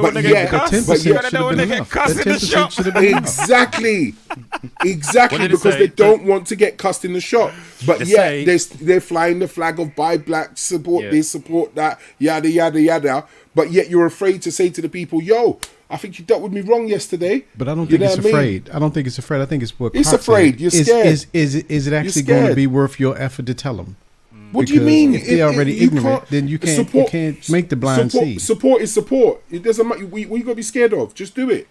I don't think it's not a thing of being scared. You would do it in a chain restaurant. We all just admitted we would do it in a chain restaurant. Because there's accountability. There is accountability. So there must be accountability in the same Caribbean shop. Why is there not? It's the same dude that threw the lamb neck on the counter. So you deal with him. You deal with him and say, "Yo, bro, look, can I have a little word?" Don't deal with me like that. That's not righteous, man. And you have that word with him. If you ain't man enough to do that, then You know what I mean? That's on So you. That's let's do a scenario. Let's do a scenario. Let's do a scenario here, right? So if you're in a restaurant, Butch, right, and someone deals with you incorrectly to start off, and you pull them up and say, "Yo, listen, such and such happened. I wasn't happy with how that was. Blah blah blah. Can you take this back to the kitchen and sort that out?" Then they bring your food out. You eating it? Pardon me? So I knew you were going. I knew you were going to go there. Go on. Yeah. Would you? Yeah, because you're worried about the funny they're going to spit in your food and everything else. It's not that. I'm not bothered about that. At the end of the day, if I'm getting dealt with in the wrong way, I'm going to say something. And That's not what I'm saying. That's not what I'm saying. What I'm saying. My mind will be careful of that and say I'm not going to eat here. Right. But I am going to say something about it. You would say something, but just not. I would not continue with the meal because I know at the end of the day they've got to go backstage and do what they do. Everyone put in your soup and bring you back out something thinking it's nice. It could happen, plain and simple. It does happen. Yeah. Yeah. I'm conscious of time, fellas. It Allegedly. is at 10:30. No, factually, it does happen. We're still only on this first topic. Do we want to continue with this, or should we draw this? We've veered off. We've veered off from the actual shop thing. We're talking about like black businesses and everything. But yeah, I think it's all part of it's all part of the conversation. Yeah, man. It's all part of the same topic. Definitely. It's all part of the same thing. There's one thing I do want to say. Now, this is about black barbers, right? So recently, I've seen a whole lot of these like bespoke barbershops or artisan barbershops, whatever you want to call them, where you go in there and you get a nice shave, a hot shave, nice haircut, little massage, whatever it may be. But I can't seem to find a black-owned barbershop that offers those same services. The barbershops where you go to the black-owned, you go in there, there's a poker game going on at the back. Somebody got food on the side. They cooking in the kitchen, and you didn't even know it was a kitchen. And then somebody coming in and they selling cologne. It's not the same type of thing. Why is that? Is it the market for it? Because there was one in Stratford. Which I used to do my Christmas shopping at the barbershop. All of it in one. Get some. Yeah, man. That's it. Remember the barbershop when you used to be man selling pirate DVDs and stuff every week just to get the latest film. Yeah, man. Yo, you can. I tell you what's this. You check CC Barbarella, yeah, and she will come to you wherever you are. Boom. That's what she do. Yeah. CC Barbarella, black barber who will come to you wherever you are. But if you want to have an experience where you go somewhere and you're getting pampered, not that she doesn't do that, not taking anything away from her. That's my cousin. But why don't we have those same kind of barbershops that offer those same kind of services? Go on, CC. Is it demand? Because the price of it will be different as well. Say that again, Dave. I was saying, is it demand? Because the price of it will be different as well, and a lot of people they want to spend as little as possible. They don't want to spend that money. I was just listening. My barbers started doing that. They had the hot towels with every shave and everything else when they started. It only lasted so long, and Dave hit it on the head. When people then got the price, they didn't like it, so they stopped the service because our people are too cheap to pay the right price for a good service. Plain and simple. Let's not muck it around. Yeah, they want a £10 trim, and that's what they want. Yeah. You know what I mean? They're not worried about quality or anything else. If it costs you £18 to get the hot towel and the face massage and a nice oil and whatever, that £8 is their chicken and chips after their trim. Yeah, but the thing is that the mistake they're making there, and I got to send a shout out to 13 Rhythms because I do follow her on Facebook and not Facebook, Instagram, and she's all about pricing. Yeah. Yes, and she said something. I was like, yeah, man, that's how I used to move. Like, you cannot base your pricing based on what you think the market will pay because there's someone out there who will pay. So the sort of the broader market may only want to pay £12 for a trim, £15 for a trim. There is someone out there who wants you to come to their yard with your hot towels, your bare razor, whatever it's called, your straight razor, all that kind of stuff, and they want to pay £30. Exactly. It does exactly. That might only be 0.1% of your customer base. That doesn't mean you don't offer that service.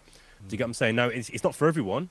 but you still offer No. it because those that want it, they want it. They want you to drive to my yard, Exactly. give me everything, boom. I'm But when happy. you've got a business in the public, you're 100% right. When you've got a business in the public domain and you want to do bespoke things, don't get upset if they don't work. That's Do you it. get what I'm saying? Because you're dealing with the general public. The same old cliche cost of living crisis. I literally have £10 budget. Well, it's not even, it's £15, nearly to £20 for a trim now. You know what I mean? You know what I mean? To get my mohawk done and whatever, I'm paying £25 a pop. You know what I mean? I don't care. It's my look. It's how I want to look. I will pay that money. Do you get what I'm saying? I'm not bothered about it. But a next man, and I've seen it. I've been sitting down there, seen it. The barber's turned around, trim up, my man's asked for a certain trim, told him the price, rare. After he gets the haircut, he say, what? So you can't do it for rare? Oh, no. I stood there and I put my hand down. I said, the N word came out. These niggas, man. Why are you trying to chop but my barber's slick with it. He goes, brother, I'm not the guy. You asked for a certain haircut. I told you how much it is. Please, can you pay the money? The man paid the money. But this is what people feel. They feel that they can just barter things down and take money off and rare tear and whatever. Because it's a hustle. It's a road thing. It is what it is. That's just our people. But like you said, you go to a Turkish barber, when they tell you £45 for trim, blah, blah, blah, hot towel, oils, face, rare. People go in and know the price and know what they're getting. Yeah, in some respects, it's a cultural thing as well. Yeah, it is. You go some places and that's the custom. The culture is you barter. You know what I mean? I remember when I started going abroad, certain places in Africa as well. It's a whole bartering thing. You know what I mean? But I think you will find whatever your service is, you'll find your vibe will find your tribe, or you will find the market. Yeah. So just because there is a certain type of person that don't want to spend that money, there'll be a whole nother section of people that will be willing to spend that. Yes, will be willing. And to spend that's money. I think grown folks. That's the problem. I think like how my barbers used to do the hot towels. They should have kept doing the hot towels. And if it's not your thing, go to another barber's. That's it. But this is our standards in our establishment. Yeah, this is what we're giving away, and this is the level that we're on, and this is how much it costs. Yeah. And then your clientele might shrink, but then you're getting the quality and the money that you want from each cut and how you want it done.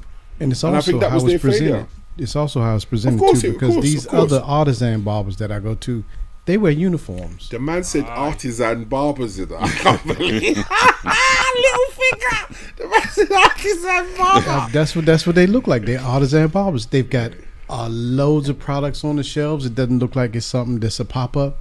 And when you go in there, you feel like, okay, this is what I'm paying for. It's an occasion. It's like an occasion. It's an experience. Yeah, it's an experience. Yeah, and that type of business. Remember, we do need the yin and the yang. We need the experience, the luxury, the make you feel good, whatever, well deserved, whatever. And we just need a cut and go. I've got to pick up the kids. I've got to go. And you need it. You need the yin with the yang. But we can't complain about the yang just because the yin exists. That's the bit I don't like. Don't complain about it. We need it. We need it. There needs to be, here's your trim, get out the chair. Here's your trim, get out. It needs to be there. It just needs to be there. We don't have to like it because we like the luxury and we got the money to pay better for it. But don't turn your nose up at what the other business is because it's needed. It is needed. Champagne taste, turning my beer nose money. up against it. Turning my nose up against Some it. people I think have got it's champagne taste. I mean, expanding on that aspect of having the higher level barber experience, sometimes I'm thinking about even on a grander scale, like where's the car manufacturer for us, so we can spend there. There's 2 in Africa now, just started in Africa. But getting into those kind of things, where's the builders? Where's the, when I say builder, I'm not talking about someone to fix the shed. I'm talking about commercial construction, and getting into those and getting those kind of thoughts and processes going. Are we going to be able to work together to build those kind of establishments? We don't come together for the right reasons, mate.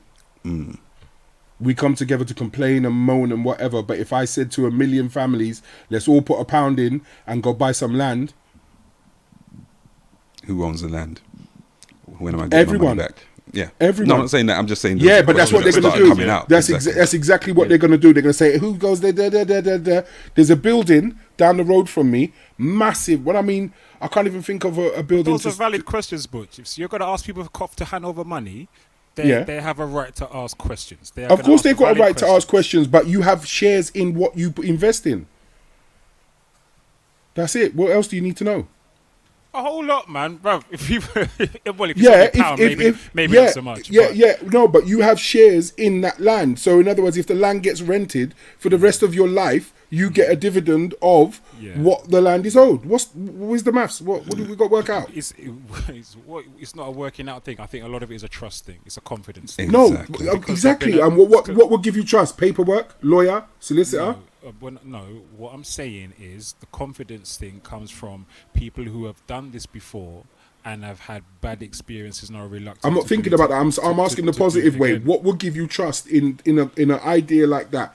Would a solicitor, a lawyer, and a contract give you trust? No, I would need the person. Anybody who's asking me to invest in them has got to make me believe that their shit is on point. And they've thought everything through, dotted all their I's and crossed all their T's, and make me feel like this is a safe investment. And that's on them. That's on the person who's asking me for the money. That's on you. That's on you to do your homework. They've presented it to you. No, hear what? They've presented it to you. They've done that. Not if you're asking me for money. They've presented it to you. They said, this is where it is. This is the land. This is what we own. This is how much everyone's going to put in. Everyone gets equal shares. Here's the contract. Everyone gets equal dividends. And it's your decision. What more do they need to tell you? If what they're presenting to me makes me feel like they are that they are on point and that my investment is going to be safe with them, then they will get my money. Yes, that's what I'm trying to say. It's your decision. All they've got to do is present it to you. Of course, it's my Of course, it's my decision. But I'm saying what they have to do is make me. What I'm saying, if you're going to ask me for money, I need to feel confident. It's an issue of trust. I need to feel like I can trust you. Forget about your paperwork and your contract and this and that. The issue is not legality or paperwork. The issue is yes, trust. it is. It's 100% is. You've got to do your due diligence. I am speaking for me. For me, the issue is trust. I need to feel like I can trust you with my money and my investment. Trust comes lower for me. I need to see the legal facts and make sure that I'm covered and make sure that it's worth exactly what it is. That is what gives me the trust. That's what gives me that's part of what gives me the trust. And that's what I said. That's what I'm saying. So it is down to you to do your homework. When you're given the paperwork, when you're given the stuff, do your due diligence, read through stuff, get a solicitor, make sure it works, and then when it ticks those boxes and you're happy with what's going on, then you make your decision. As you said, your decision if you want to get involved. After you've done that, then you've come together as a community and bought something as a whole. As I said to you, there's a building down the road from me, very quickly before we move, there's a building down the road from me. It's like a big, massive community centre. You know, just think like a decent-sized community centre. Do you know how it was built? 500 or more Asian families did sponsored walks. They picked up cans on the sponsored walks, sold the cans by weight, and every family has their name up to £500 on the plaque on the wall saying family blah blah blah £500, family blah blah blah £500. Everyone had to collect £500 in weight in cans, aluminium, and everything else. So if it can be done and shown, why are we doing it? Why aren't we doing it? Mad Trini, good evening to Mad Trini, who's just come in with a comment on this. Frick, can you put that up? Yeah. Mad Trini has said contracts can be breached and they run with the money. Again, that goes back to the issue of trust. People feeling confident that they can trust whatever is being presented to them. It shows there's a lot of work to do. Yeah, man, a whole heap. There's a lot of work.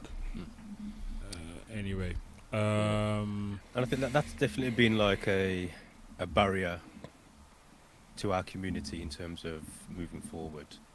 Definitely, we've seen other communities do a better job at those kind of crowdsourcing, crowdfunding projects. And I think it does come down to trust. It comes down to how can I trust you? Can I trust you with my investment? That is it. See, because Go on. I was going to say, but the other side of it is you only invest what you're willing to lose. That's the other side of it. So if it's £500, if you in your mind say, you know what, I'm putting my £500 in this project. If I lose it, I lose it. And going back to the first initial kind of, points we were kind of laughing about in terms of church tithes, how much of our community, how much finance has been invested via church tithes in projects that have never come to fruition, ever. Church roofs, mate. What's the first thing I said? That's the first thing I said. That church roof is always leaking, always needing repairs. The minibus for decades. For decades. The new building projects. You know what I mean? So it's like it's almost like we trust that because it's associated to a faith. It's tied in with the psychological whiplashing we got through religion. So but anyway, let's not. We'll blindly give week in, week out, give to that. You get me? But then certain other projects where it's like, okay, this seems like a bit more of a formal project, and this seems like a business project. We're a bit slower to put a hand in our pocket and give to that. We want more evidence, more security, more backative. Where if pastor says, new building project, boom, give what you can. If you can't give, join it with my man, and you both give. We're quick to put a hand in our pocket. I think. Go on, Dave. Sorry. Go on. I was just going to say that in regards to Dead Bob's comment about MLM marketing schemes are legal, but they're scams. Just to add a little to that, they're not all technically scams. You have to look out for what the product is within it. If there's a product that you can actually go and make money without recruiting anyone, that's a proper MLM structure. When the majority of your money is coming because you're recruiting other people in, that's the one to be a bit more wary of. What you know about them pyramid things? This is what some people, start to look at. Them things, they're funny. They're hilarious. They just repackage them and put them out every 5 years underneath something else. And you get those people on Facebook who you ain't spoken to for about 10 years. 10 years, how's it going? How's it going, Tony? You good? Yeah. How's the family? I've always known you to be an open-minded person. We've got this webinar going on next week. I want you to join. And then when you say no, it's, I never thought you was like that. I always thought you was more open-minded than that. Exactly, they get upset. But you've got to bring in 10 other people to make a pound. Like that, bruv. Make your square. Move your backside. I feel like we've gone like a whole. We're getting further and further away from where we started, man. Which was the shop incident. It was only 10 minutes. What time is it? It's only 10 minutes left, man. That's all right. Let's finishing on a light note. Has someone else got another topic or? We've got two more to choose from. It wasn't a light one. Which was the light one? Go for the light one. Let me drop some sexy graphics and you go for the light one, because the one I got wasn't light. It was one of your other suggestions, which isn't light. If you know what I'm saying, that wasn't light. Anyway, we go.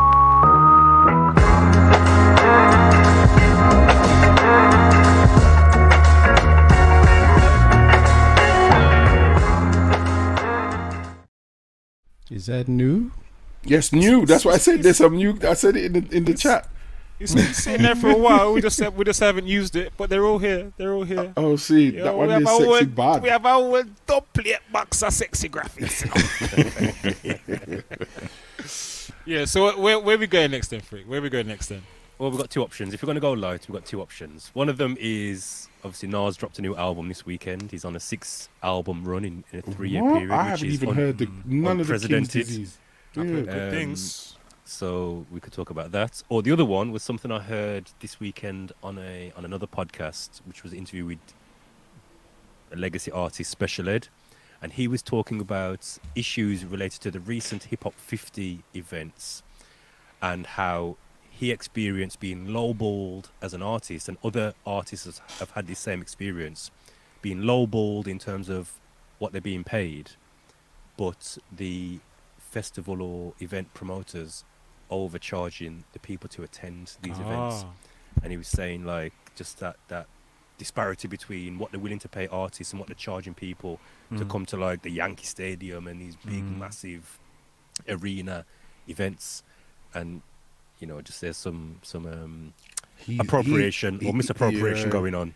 He's unfortunately in the numbers game and all of that. Like, where are you now? What's your status? What's your numbers like? Are you this? Are you that? Are you popping online? Here you go. We've only got 10K for you. Yeah.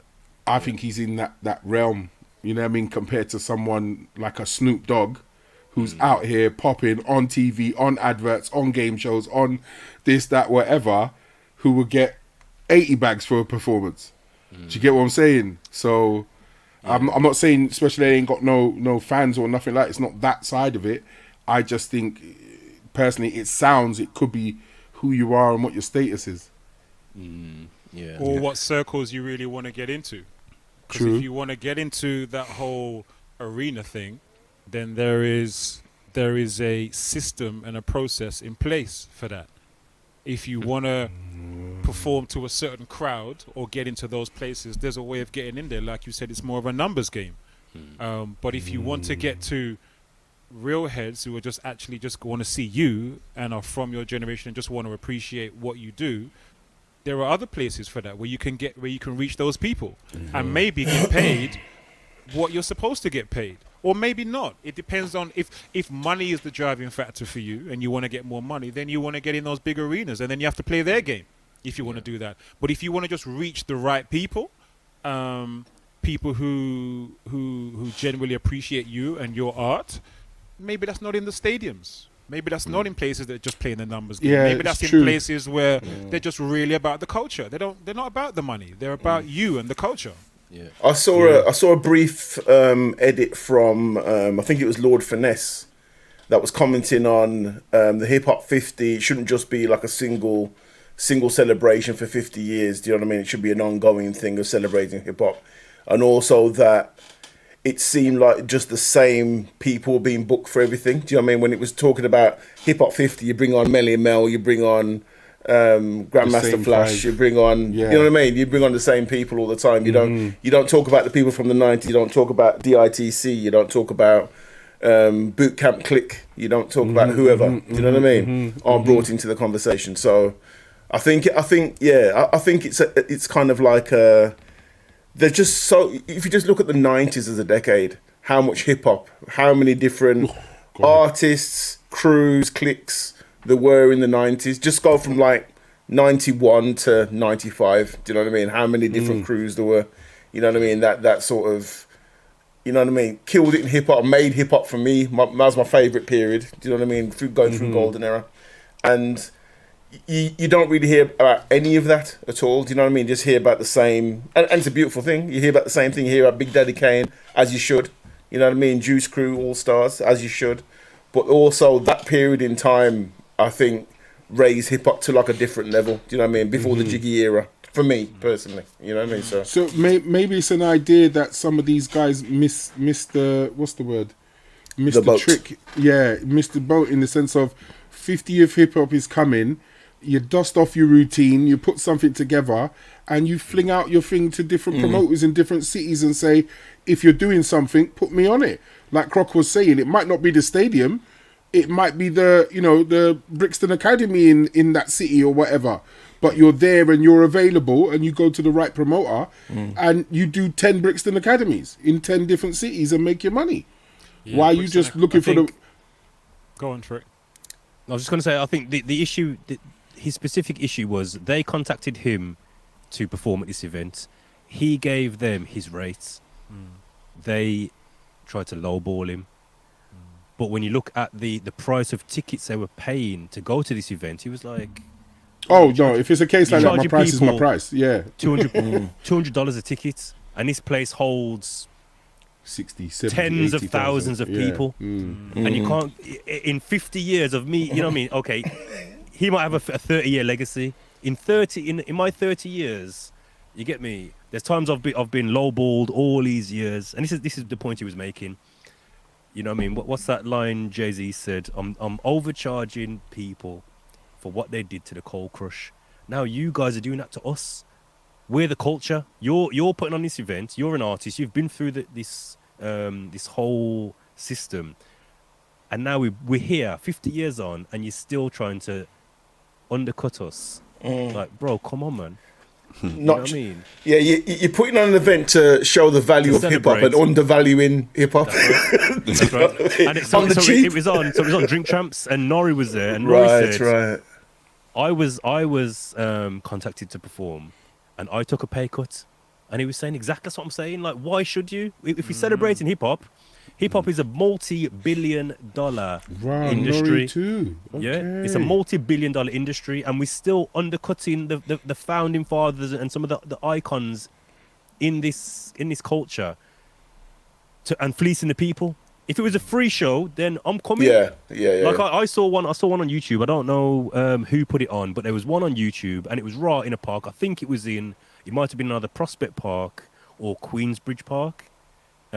Clearly, it's in the summer. It's in New York. Weather was nice. Sound system was set up. It's a free event. The whole of Public, Flavor Flav, Chuck D, and I'm sure Professor Griff was there. Melly Mel and the Furious Five were there. There was like a bag of artists there, and it was a free event in the park. Yeah. And I'm saying, so they can do it there. Someone out of the love of their heart, the love of the culture, has put that on, and these men have come to support the thing. They're obviously not getting paid to do it. They've just come out of the love. Now, just because it's in Yankee Stadium, I'm sure they could have got enough corporates to sponsor that thing to cover the cost. Yeah. Oh, mate.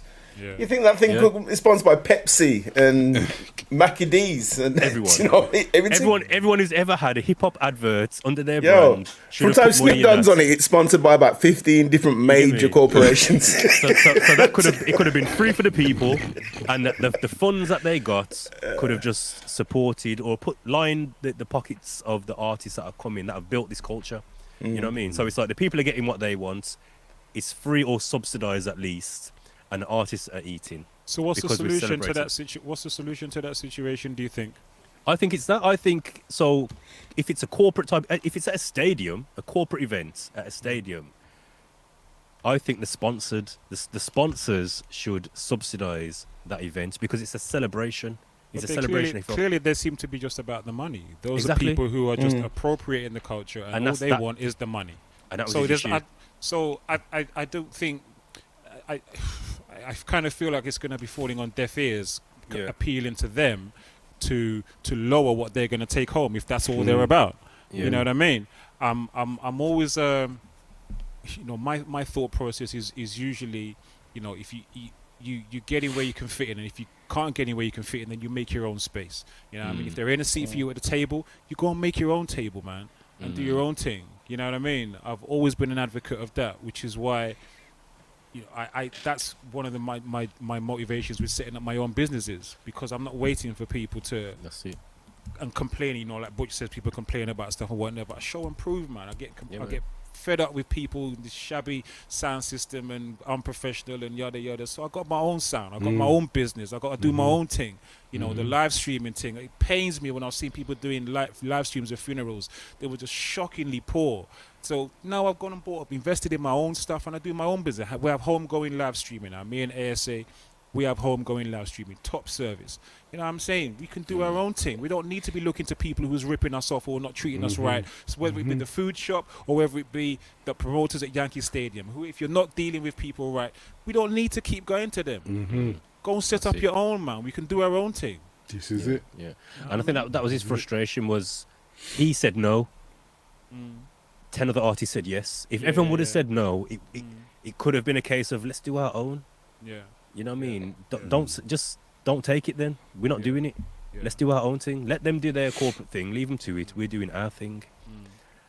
But like I said, it raised a good point in terms of like, even now 50 years on, there's still that, taking advantage and fleecing the industry. Fleecing the culture. Yeah, but it still bugs me to know if they ask hypothetically Snoop Dogg to do it and ask him to take a lower paycheck, because I don't think that's the case. I think it's definitely a status and a numbers thing. They know who they were. They know who they were asking, and they know what they wanted to pay for them. Someone's done, and it happens a lot. Even in the DJ game, they're like, "Oh, how much does he cost? Is that how much he charges you? I ain't paying him that much to come. See if you can get him for this much, and tell him I got this for him." It used to happen, and I'm not saying it's the right thing to do, but I could just smell it. I could Good on just smell special it. ed, I say. Good on special ed. Good Yeah, on he special ed for done the saying right no. thing. Yeah, You know what I mean? yeah, He did what he felt was right for him. You know what I mean? The others took the low cut for they felt that was the right decision for them, but he did what we felt was right for him. And as a result of that, the difference is he will probably go and do a show and he will be the headline. Where he ain't going to share the headline with 9 other men. Do you know what I mean? He ain't got to share the resources with 9 other men. It's just going to be him and he's going to headline and then he can set the terms of that show. You know what I mean? Yeah. It's a different Someone said it experience. before, go where you wanted, find the cities and the towns that are... I guess it was probably pitched to them, to a lot of these artists, that it was kind of like the celebration of 50 years of hip hop, so they just wanted to be part of it. Do you know what I mean? They'd feel like, you know what I mean, a bit of FOMO where if they weren't on stage for that event, they'd be missing out. You know what I mean? They're missing out a little bit of history. When really, like you say, they could set up their own thing with all these other artists. How many other artists from the 90s set up their own thing? And, you know what I mean? Yeah, man, make it a bigger thing, man. You know what I'm saying? Pooling their money. That's it. They don't need that, man. Special ed is a big Dan MC. You know what I mean? A big artist. He can go and put on a big show with other artists of his choosing and set his own terms for the thing. If them people are not gonna treat him, you know, with the respect he feels he deserves or he's earned. You know what I mean? Because there's not one organisation that owns the whole brand of 50 years of hip hop. Yeah. No one's managed to do that. That's it. Yeah, man. Boy, the own 50 years of hip. Imagine that. Owning 50 years of hip. Like, you're not allowed to use that, man. That's trademarked. Yeah. Well, that's again. That's what it was. Grandmaster Kaz. He was talking about again the whole 50 years and whatever. And someone says to him, "What would you do differently?" And he said, "If I knew what I knew now, I would have trademarked hip hop. So the word hip hop. And owned it as the culture. So any corporation who wanted to use the word hip hop, wanted to, you know, what I mean, make use of hip hop, we as a culture should get a percentage of royalty from that." Yeah. Imagine that. Owning hip hop. I own hip hop. Oh my God. I am hip hop. Yeah. Well, do you think that would? Boy, there's a whole question about whether or not that would actually work out to be beneficial for the culture in the long run. You know, one person or one entity owning an entire genre and an entire. How do you own a culture? How does one person or one entity own a culture? Yeah. What does that look like? You know, who decides what the culture? Does that mean that you decide what the culture is and isn't? Does that mean you decide Facebook who gets to come into the culture and who doesn't get to come into the culture, or who's in and who's? Do you know what I mean? It might not be such a great thing. You know, you get the wrong person at the helm of that. You could shut down record labels, I guess. Man, you could mess up the whole game. The wrong person or the wrong people in that position could mess up the whole thing. It's my ball. I'm not playing no more. Yeah. You can't use hip hop no more. Exactly. Yeah, it could be bad. But Dead Bob made a comment, said it's always been that way in the music industry across all genres, though. Has it not? He's raising the question. Has it not always been that way in the music industry across all genres, gents?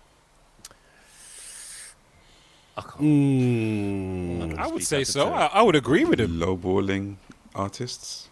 Yeah, I would. Are we talking about? Yeah, if we're talking about the lowballing artist thing, then yeah. Grown folks, you've got a lot of experience in the industry. What would you say? They don't want to pay artists as it is. They don't even want to pay DJs. Yeah. So the first thing they're gonna tell you is, well, it'd be good for you to be exposure. Yeah. Good exposure. Yeah. So why don't you come in and do a showcase? That's the first thing they're gonna hit you with. So yeah, it's always been that way. It's one of the most gangster industries you've ever been in. Trust. I want to see how much tickets were for that event. I guess. All right, boy. I'm so itching to get onto a different topic today, but we're not gonna have time now. Which one? The Russell Brand thing.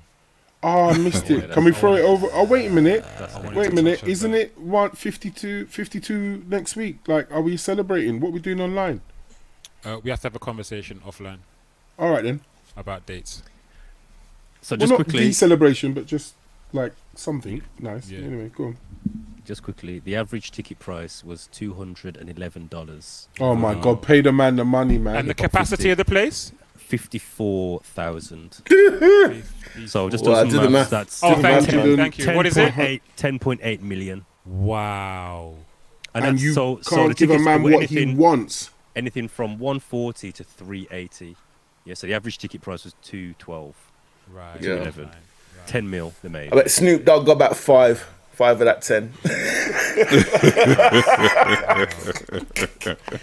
Because he was saying that 16 bars is 250k, right? Yeah, that's not including sponsorships, you know. That's just ticket sales. That's ridiculous. You imagine certain sponsors what they paid to have their logo at the top of that stage and their logo over there and have the food stall and have the drinks and have the this and have the merch and I'm sure you can get the lineup you want even on that level for less than like 20 mil. You could give, if you're making that money, you could give Special Ed what he was asking, man. Yeah, man. You can afford to if give you ask for 10 bags, if you ask for 20 bags, you can give him that. You can afford Just to give give it Special to Ed him, what he yeah. wants, man. Because even if the stadium was half that price. Yeah, man. Anyway. Idol, the highest title, numero uno. If y'all want to go out on a lighter note, Platts has sent in his blockbuster. Uh-oh. If y'all would like to. He's got a blockbuster flip, yeah? Hold on. I think that deserves some sexy graphics. Let's run it again.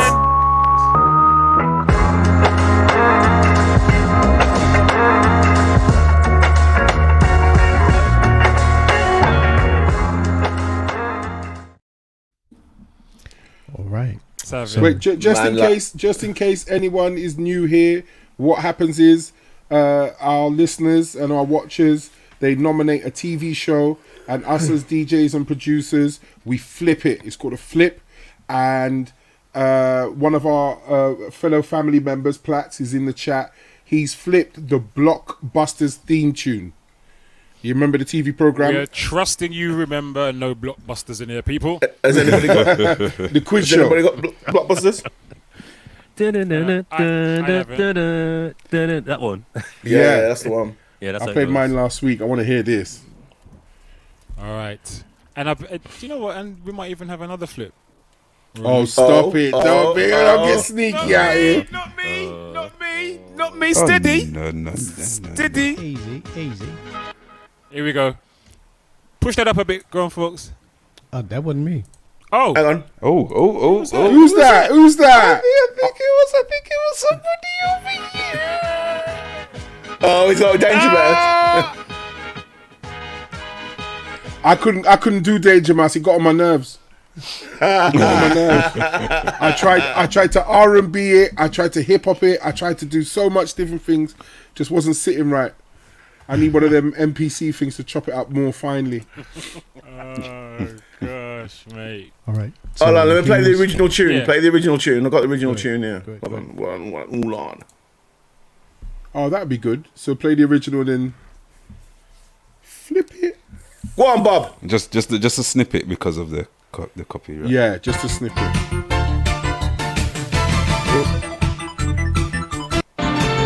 Do you know what? I didn't realise I was sharing the damn thing. Is it on now? Right. Play It's on screen. Play. Right, can you hear that? Yep. Right. That sounds like some remake though. That's It does, That's innit? it. That's it. That's it. That's it. That's it. That's it. That's it. That's it. That's it. That's it. That's it. That's it. That's it. Yeah. Yeah, that doesn't sound like the original. Yeah, that sounds like them tribute thing. Yeah, that didn't sound like the real thing. Yeah, man. That was like some. Anyway, grown folks, let's have it, man. Let's have it. Give it to us. Platts Pro. Bait something up then. Blockbusters flip. Let's go. Blockbuster from Platts Pro. Blockbuster. You know.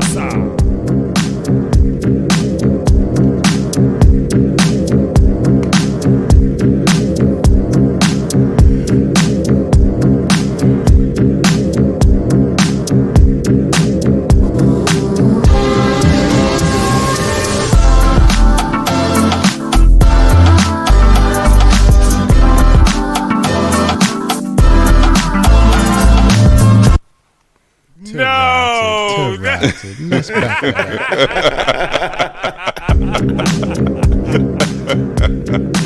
up. bad like Platts, you know. What? Yo, Platts is our Dr. Dre, man.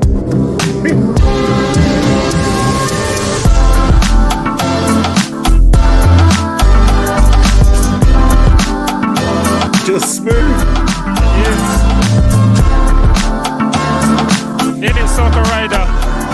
In it.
Understood what Dead Bob was saying now.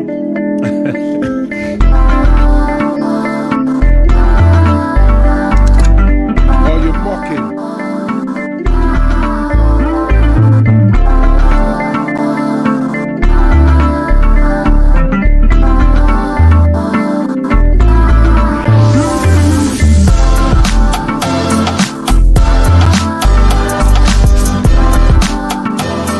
Yes, brother Platts, brother Platts, brother Platts. He's mocking. Salute to Platts on that.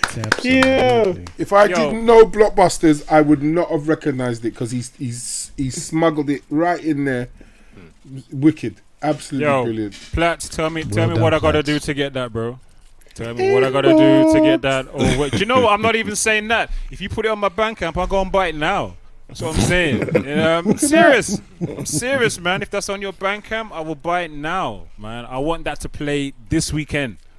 I want that to play this weekend. He said if it was on your Bandcamp, brother. Yeah, man. I'd buy that now. I bought up Tech's discography. I did too. Yeah, man. Yeah, respect. I'll buy it up, man, because when I put stuff up, I appreciate when people go and support my thing and they buy it. They don't have to pay for it. They can say inbox. But I especially respect when people who know they have the right to say inbox, they still just go and buy the thing to support or invest, as Ayola says. Yeah, right. You know what I'm saying? So I would do the same with my brothers as well. So Bandcamp sorted. Platts. Yeah, man, get that out. Come on, man. I want to play that out this weekend, Platts. This weekend. I want that to play out this weekend. Platts say no more, I will arrange it. All right. Well, on Platts. Good. All right, people. It is that the quarter past. It's quarter past. There's 11. Frick, man. Has Frick got a tune? No. Dave, did you have something? Not really. It's just No.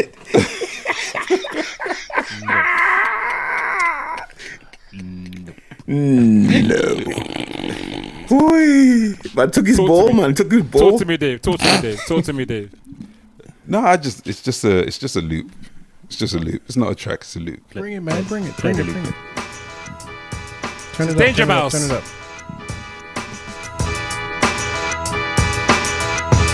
I think it's Danger Mouse, right? Mm-hmm.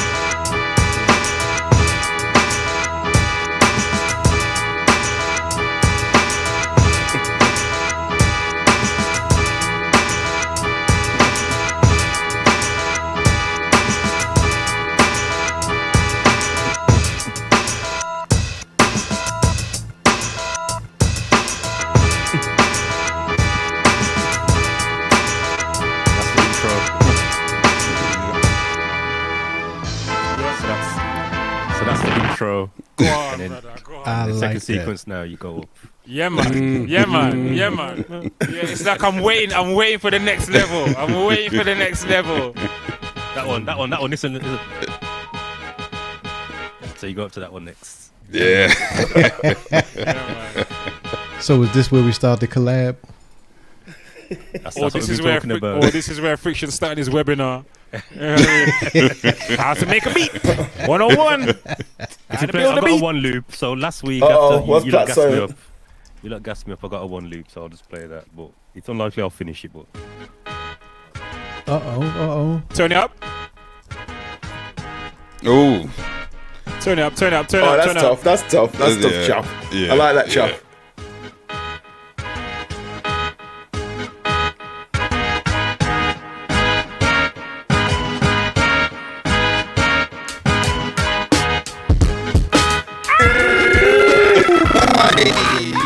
Lord have mercy.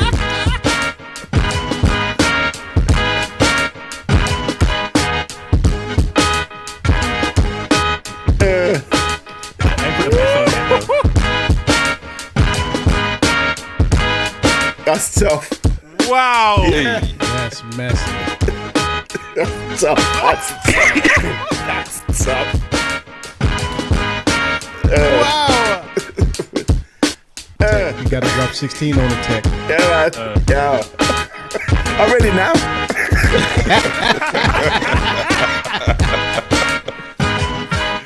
Yo. Jeez. That's messy. Lord have mercy. It's just, nah. Yeah, I love it. That Salute. chop. That chop's tough. That chop's tough. That chop is tough. That's bad.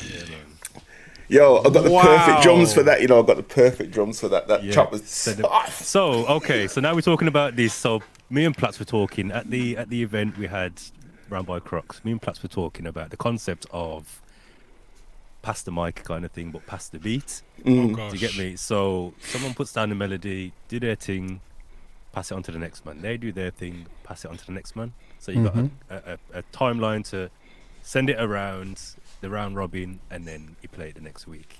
So if a man does a bass line, does a bass line. If a man does a drum beat, does a drum beat. If a man does a melody, does a melody. And what you get is what you get.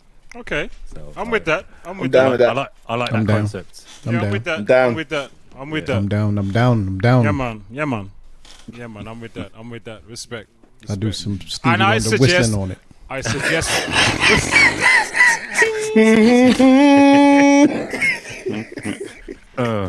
They go, add another one. DJ Khaled.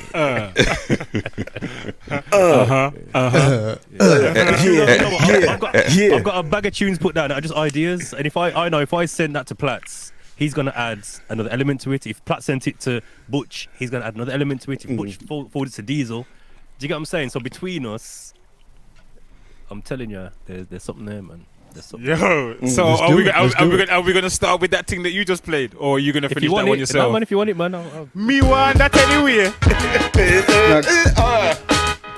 Now keep it separate. That's done. That's a militant dub plate. That's by itself. That bounce is tough, man. Yo, can we use that for our next tune? Can we use that for our next tune? You want it? That would be murder. That would be murder. It would be. It I really think would be. we should use that for our next 16 project. That is murder.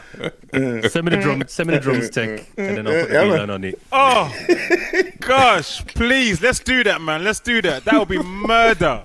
Murder. What is this for the anniversary? Yeah, why not, man? Let's do that. Okay. Oh, I can feel it already. I can feel it. I can feel it. I can feel it.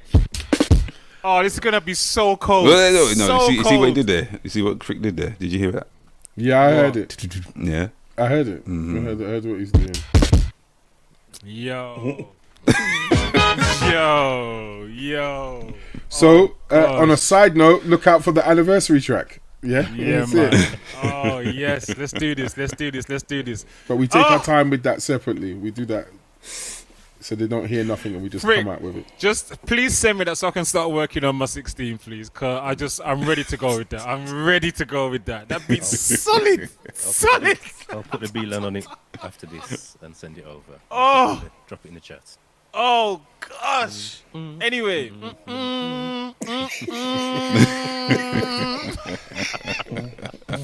You know what? Yeah, even my first bars just come in my head. It's me. 12 months and I'm still willing. Yeah, it could work. It could. All right, Sit down, please, Fritz. Let's wrap this thing up.